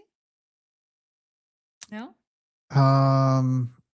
No, I was There's thinking gotta be more 80s. glam stuff, though. I was thinking 80s stuff like Duran Duran and people like that. Wouldn't they have done Not so much. it? PJ Harvey, come on, somebody. Hal Lindsey, Satan is alive and well on planet Earth. Only Satan would name a nuclear Oh, submarine. Rock Lobster. Rock Good Lobster. one. Oh yeah. Oh no, Planet Claire. Oh, okay. Yeah, right. That's what they meant, isn't it? Well, is Rock Lobster a No, it's just okay? it's not. Planet Claire then. Oh boy. I'm Elvis in a UFO by Ray Stevens. Well, we're gonna have to check that out. Jeez. These are Oh, great. right. Rapture by Blondie. Oh yeah, yeah. Mhm. Well, Man is from it? Mars. Oh yes. Yeah. Oh right, The whole right, crowd. right. Planet Earth by Devo. Huh. There's got to be more. Xanadu. Well, Xanadu kind of counts. Some of these people, they must have done more. Come on, there has to be. I mean, Major Tom, I suppose, Space Oddity. Gotta be more. Well, I will. I'll work on it for next time. Everyone, it's been fantastic having you here with us. What an incredible evening, and it's great to have so many dynamic ideas out there in the ideas room. DJ is a scholar on Edgar Casey. My God, I could never ever tire of Edgar Casey's work. And one of the things that happens to me when I go to the center is I spend so much time in that library or going over the readings that you have to pull me out of there. But I couldn't imagine. There's so many things to learn with the Casey work. Just phenomenal. Fantastic group out there tonight. Thank you so much for being with us. And Jimmy Kennemer, it's great to see you, sir. I know Kate's out there. It's great. So happy together. Is that an alien song? Interesting. That's 60s.